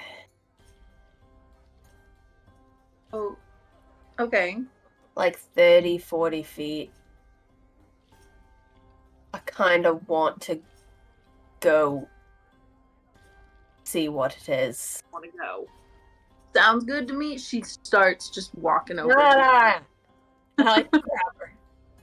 What? However, it would be smart to let them know so that they know where we are if they hear screaming. They're just going to tell us to stay put and to get used to the smell of death. but I Not like they can stop me. I mean, maybe. There's only one We don't know person what they that can do. can stop me. So are we investigating the smell? yes. Let me go first. All right, Araya. So you walk Only because about 40 to 50 feet. It was a little bit further than you thought away from the edge of the camp. The other two follow behind you. And you got my find sword out. what? I have to pull my sword out. Of course. With a shing, you pull your sword out. You're in your defensive mode. You come to a little drop off in the woods. And just down this bank, you see a fairly fresh corpse laying face down in the dirt, covered in what seems to be bite wounds from some sort of animal nearby. You see clutched in its hand is some sort of parchment that it is clinging onto tightly. Ooh, papers. About 10 feet down this embankment. Why don't you let me go get that? Because I don't feel comfortable doing that. Already walking. Oh, for No, fuck's hang on. I've got like an arm out holding her back. Hang on. What? I like this, but be careful, I reckon. But we would also be able to give them a funeral.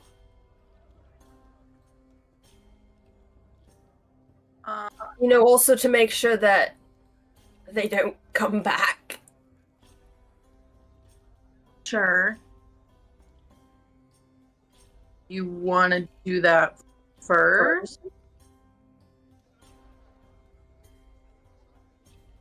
It's down an embankment, right? Yeah. So What? how steep is this embankment? It is almost a complete flat drop off. Like if you were to go down, you would have to climb back up. But like how deep?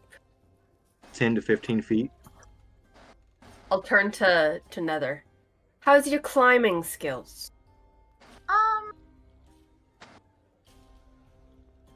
Meh. I hop. I'm gonna beat your ass. Make a deck saving throw.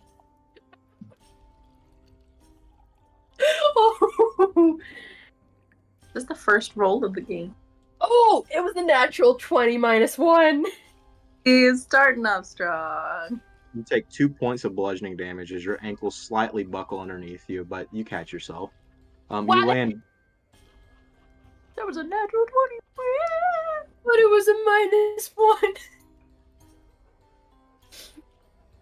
You land just beside this body and almost slip in the blood and viscera that is strewn out on the ground beside you. Your boots are now covered in this ichorous material. A lone raven picks at the flesh of this man's face. There's not much remaining of an identity, but you do see the letter gripped tightly in his palm. Gripping my sword, also tightened. I'm gonna cautiously go and take the letter, and then back up. You kind of have to peel his fingers one by one away.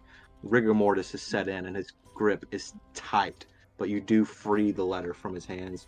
You see it is sealed with a wax symbol with a large R encrusted upon it. Do you wish to open it?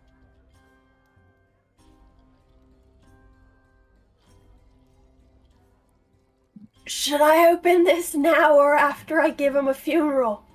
Open it now. Oh. I will gently, trying to like save the seal, open it. Okay. I'm going to send you a message.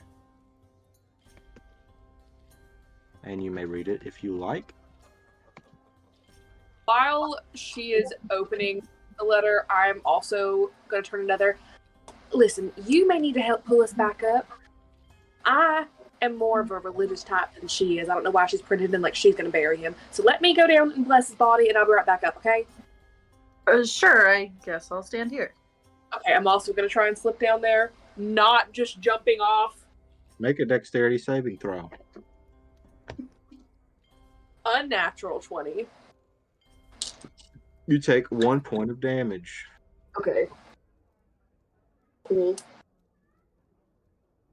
As you both get down here and you stand for just a moment, the howls that you heard before are a bit closer now. You can tell there are wolves stalking this area. So just keep that in mind. All right, we do not have time to bury his body, but I can do a quick blessing. Sounds good to me. I'll admit, just with the knowledge that Ratka's dead and that there's a necromancer in these woods, I just don't want this person being able to come back. Valid. I'm gonna pull off my holy symbol and kind of just kneel down next to him and do a quick blessing. I do know that my connection is slightly fucked up right now, but I'm just gonna ignore that and continue. Okay. Go ahead and you can make either a straight wisdom saving throw or a religion check. I'll do wisdom saving throw. 21. You do manage to pull from your god and cast your blessing and consecrate this corpse. You feel good about what you've done here and that you've somewhat let a passing happen, though in the past when you've done this, you can feel the soul leaving and traveling to another realm. That feeling is not there. Okay. I'll put my necklace back on. Alright, I have done what I can. It's a little fucked up, but we need to get back to the Vistani. I'm gonna put the letter in a pocket, and I'm gonna hold my hands out to help Amara get out. I'm gonna take it. I need the help. All right, make a athletics or acrobatics check with advantage. Actually, what kind of armor are you wearing? Chain. I'll allow it. Go ahead. With advantage. That's a 19. I had just had what's on the dice. No Easily bonuses. enough, with your comrade boosting you, you make it back up the hill. No issue. Araya, I'm gonna just climb. make an athletics or acrobatics check. And what kind of armor are you wearing? Also chain. Okay, just a straight roll for me.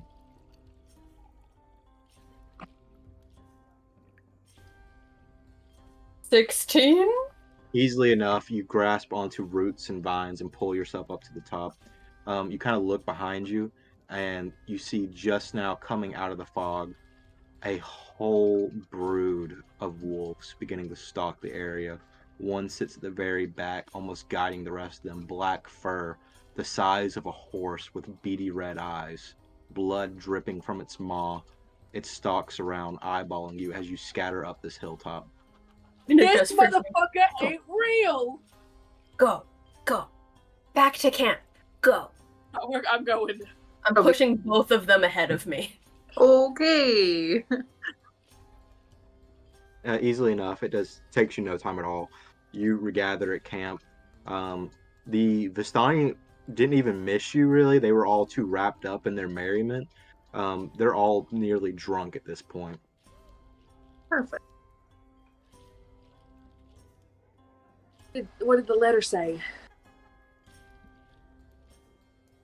They used such formal speech that I don't necessarily understand.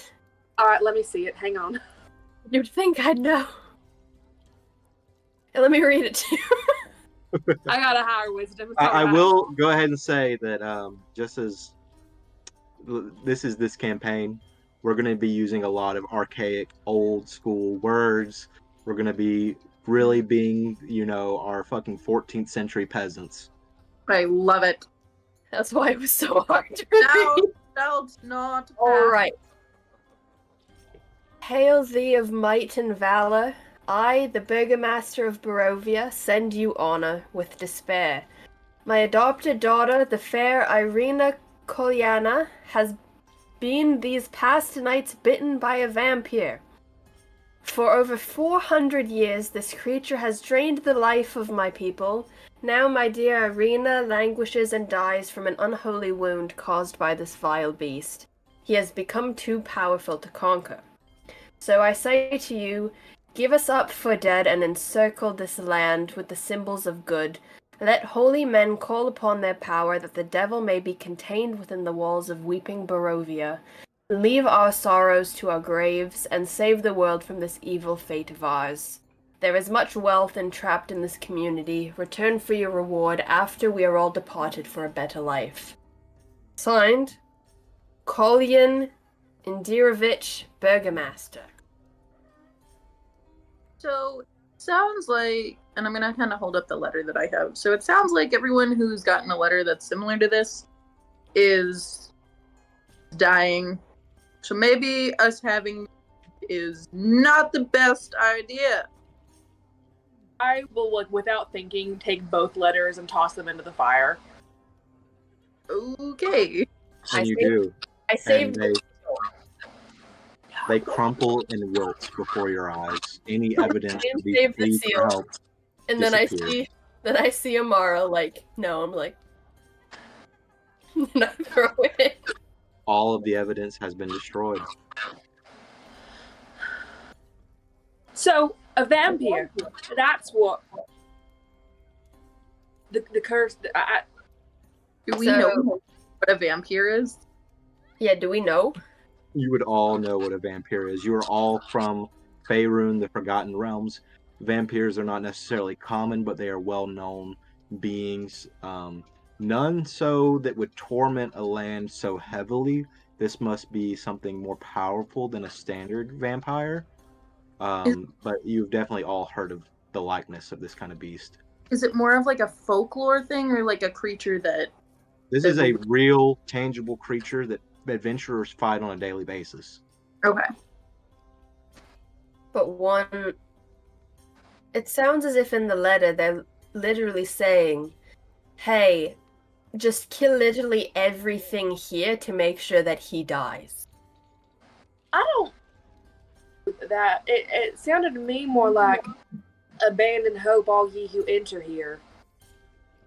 Well, because it had said, give us up for dead and encircle this land with the symbols of good.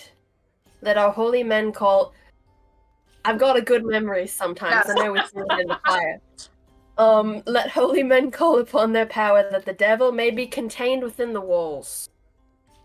Make an intelligence check for me. Just straight intelligence? Yeah.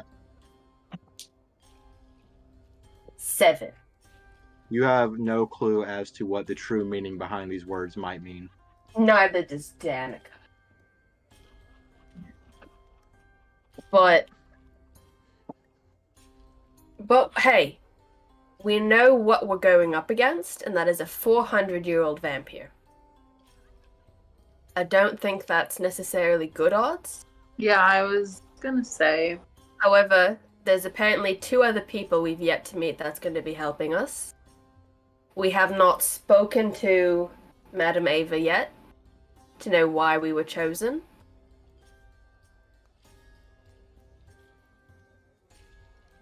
It seems odd we would be brought here by vampire at their wishes. If they knew that we were going to be destined to.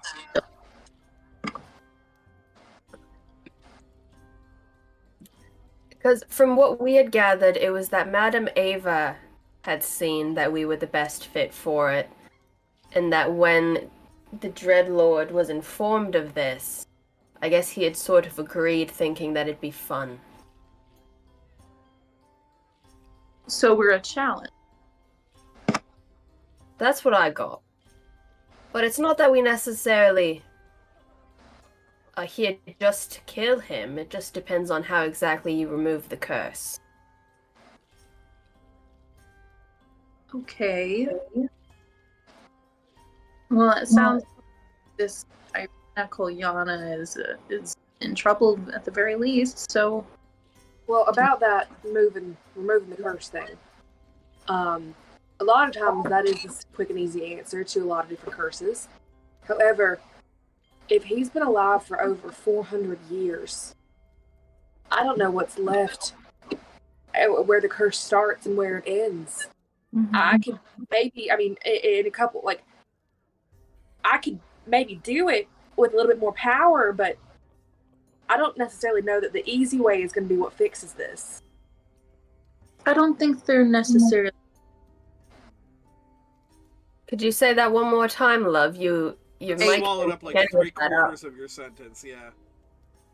Cool. I don't think there necessarily will be any way. I don't think there will either. I think a part of this plan is a lot of what ifs. We should meet up with the rest of who will be assisting us. We should go and speak to Madame Ava, figure out as much of it as we can, and then devise a plan that way. Sounds good to me, I guess. Good a plan as any. Are you, Nether, are you particularly religious? Not particularly. You could say it's kind of a gray area, if you will. Alright, well, I consider myself to be very devout in my faith. Since we have gotten to this land, I can't feel my God anymore. Like, at all. Josh, has there been any change in like that at all? Yes, I was actually going to wait until you went to bed for this, but we'll do it now. Okay. Since you've gotten here, you have felt invigorated. You have felt almost on edge with a brimming anxiety of strength. The hilt at your side that was once a blade once a blade, reverberates with a sort of joy that you have never felt before. Arcane energy bolsters, and you can feel it brimming from your fingertips. You feel like you belong here, or that your destiny was always enraptured with you to walk this path. Interesting. Well, we know if some one person's gonna betray us, we know who it is. Yeah. She just kind of, while we're talking about this, she just kind of says, like, yeah, no, I haven't really noticed much of change necessarily either. So what's your skill set? Another loaded question. I am kind of mediocre at everything. Will, at least that's what people tell me. I think I may be new to this, but I'd beg to differ if it's your destiny to be here. Okay. I don't know. It's a lot, but sure. Do you have a sword? Do you have magic? Do you have both? Do you got nothing? She pulls out the when you say do you have a sword, she pulls out this it's a hilt of a sword. There is no blade. So when she says mediocre, she means she kind of is ill-equipped with everything. So her sword is kind of laughable. But it's this black, like, hilt of a sword. It's really ornate in how it looks. But she says, I also have magic, you could say. But yeah. As you're saying this, and you're just kind of like joking around nonchalantly, like, ha, look at my sword. Black flames erupt from the hilt and form into a long sword. They wrap around each other, and there's a white border that sucks all the light from around it. If you peer closely, there's almost faces begging to escape from the blade. But there is some raw, ethereal magic that has invigorated this hilt since you've stepped into these lands.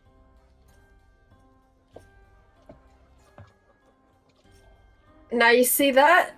She just like, I'll admit to you, don't trust that. Don't Fair. like that. Has it always done that? It is so dark, it is almost like Vanta black, that any light that comes from the campfire almost seems drawn into it, and it blacks everything around it out. I love that it was like, oh, I got a sword. Oh, you mean this old thing? Has it, Don't trust that a single bit. has it always done that? Josh, how much of this is what it used to do versus feeling kind of new? It used to be more of a rapier-sized blade. It was very thin, controlled, and there were no faces in the blade. That's a new Got it. So flames.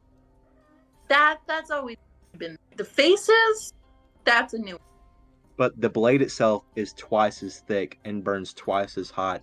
And before, it did have that white border of flame on it that kind of pulled some of the light in. It almost now is like a reverse flashlight that sucks away light from around it. I love it. This is so exciting. Okay. But yeah, this is kind of new. That also, Josh, that sentence that you just said, I love that. Chef's kiss. I think the vibe that you're getting from both me and Amara is just like a bit of distrust. What? I'm Yes. being honest. This part's new. I don't know what. I've had this forever. Just because. Can I do an insight check on this sword? Yeah. Yeah. May we insight ahead. check the sword, please? Please insight check the sword, both of you. Y'all have to Check- know that we have played many games together, and can I insight check the insert thing you should never insight check in your life is just a running gag here. This is going to be a pretty high insight check. It started with the 26. dog. All right, it's not that high. I rolled a natural 19. That's pretty good. So, Amara, you have a pretty good sense for the divine.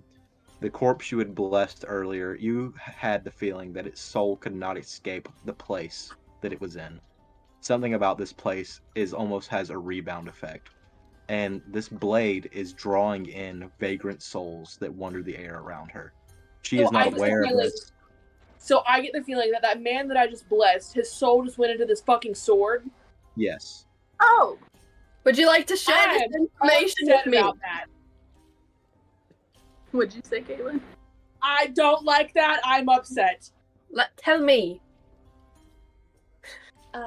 Well, I thought that I blessed that man and helped him move on, but I helped him move on to this blade. Oh. I just like look from her to Nether. Just. I want you both to make another insight check on Nether. She's kind of super nonchalant about this right now. Can I assist Yes, you can assist. instead of rolling my own? Mine's not as high. 21. What you gather is taking in Nether, they are a very innocent figure. They do not know what they are holding at this moment. There is no ill will, there is no evil in this heart, but there is a darkness from this blade that they carry. Where did you get that hilt? Well, kind of a personal story, but I was You need to lean it just a little bit more because you're starting to exit the ether. Thank you. I mean, I've had it since I was about 12 or 13. I never was all that good with it, but it was a gift from my mother. And it was a sword originally. But I broke it. It's my fault. It was actually silver originally. But And now it's hellfire. Containing the souls of the dead. cool. You know, I'd hate to be the bearer of bad news, but your swords literally keeping innocent people from going to the afterlife. Amara, you would also have picked up on this. The sword is not what is keeping the souls from moving on necessarily. It is It just just caught preying them. upon. Yeah. It's Okay. just Sorry? The sword is attracting the souls, but it is not they're causing their inability to move on. soul mag. We already knew that the land was cursed. People probably can't move on here ever. In general, their souls get stuck in a big circle. okay. I feel like I don't. You gotta move closer, babe. I don't think necessarily your fault though, right? No, what she's saying is that the sword attracts whatever that fucking thing is holds. Whatever. What thing is? You're saying that the fight, like that all new, whatever's causing that. Yeah, obviously seems reacting to the environment, I suppose. Maybe it's something to do with the fog. I think it's something to do with the perpetual night we're stuck in. Okay. It's unnatural. And I think the sword is something to talk to Madame Ava about, because Stanimir's got no fucking answers. You kind of glance over, and Stanimir is just boogie woogieing right now. Well, all of this can maybe be answered whenever we get to Madame Ava. For now, there's nothing we can do about any of it. okay. However, if I were you, I'd keep an eye on that sword. Keep it away. I'll keep an eye. Don't use it. Maybe. If you need to use it, absolutely use it, but maybe just keep it hilt or away when you're not in need of it. Oh, I kind of don't really have a lot of control over that. But sure.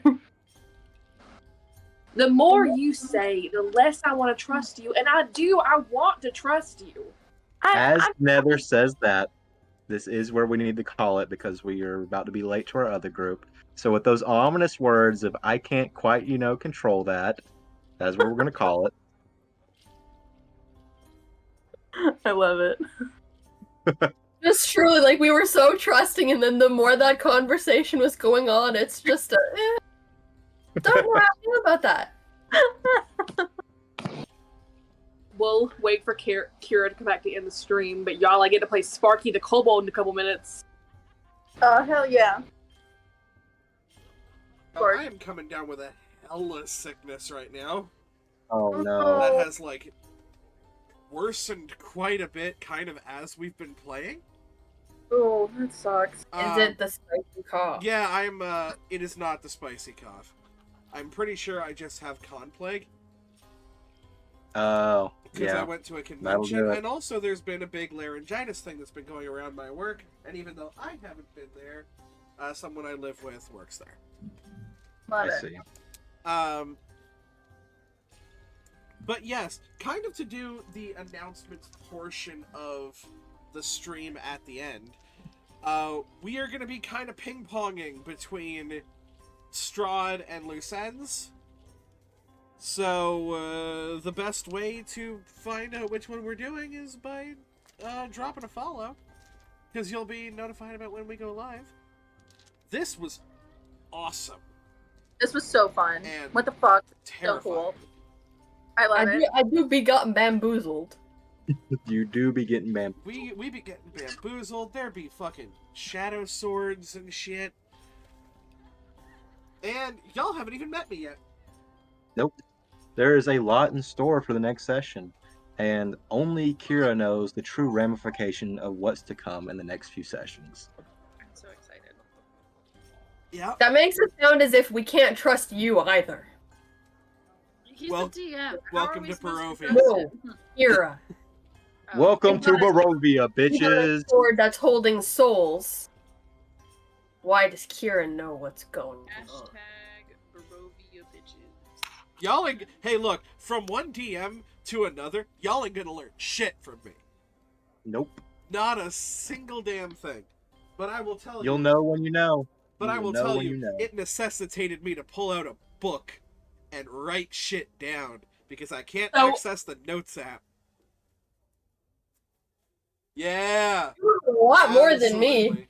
Oh, Whenever got I do just take bullet notes, points. I take in-depth notes. It's just whether I take them or not. I love it. That's good, because you're smarter than your character's smarter than I am. But I hope everyone enjoyed this session. I think it was a pretty good intro to the horrors of Barovia. And we will be picking back up on this very soon. And we'll see what happens next.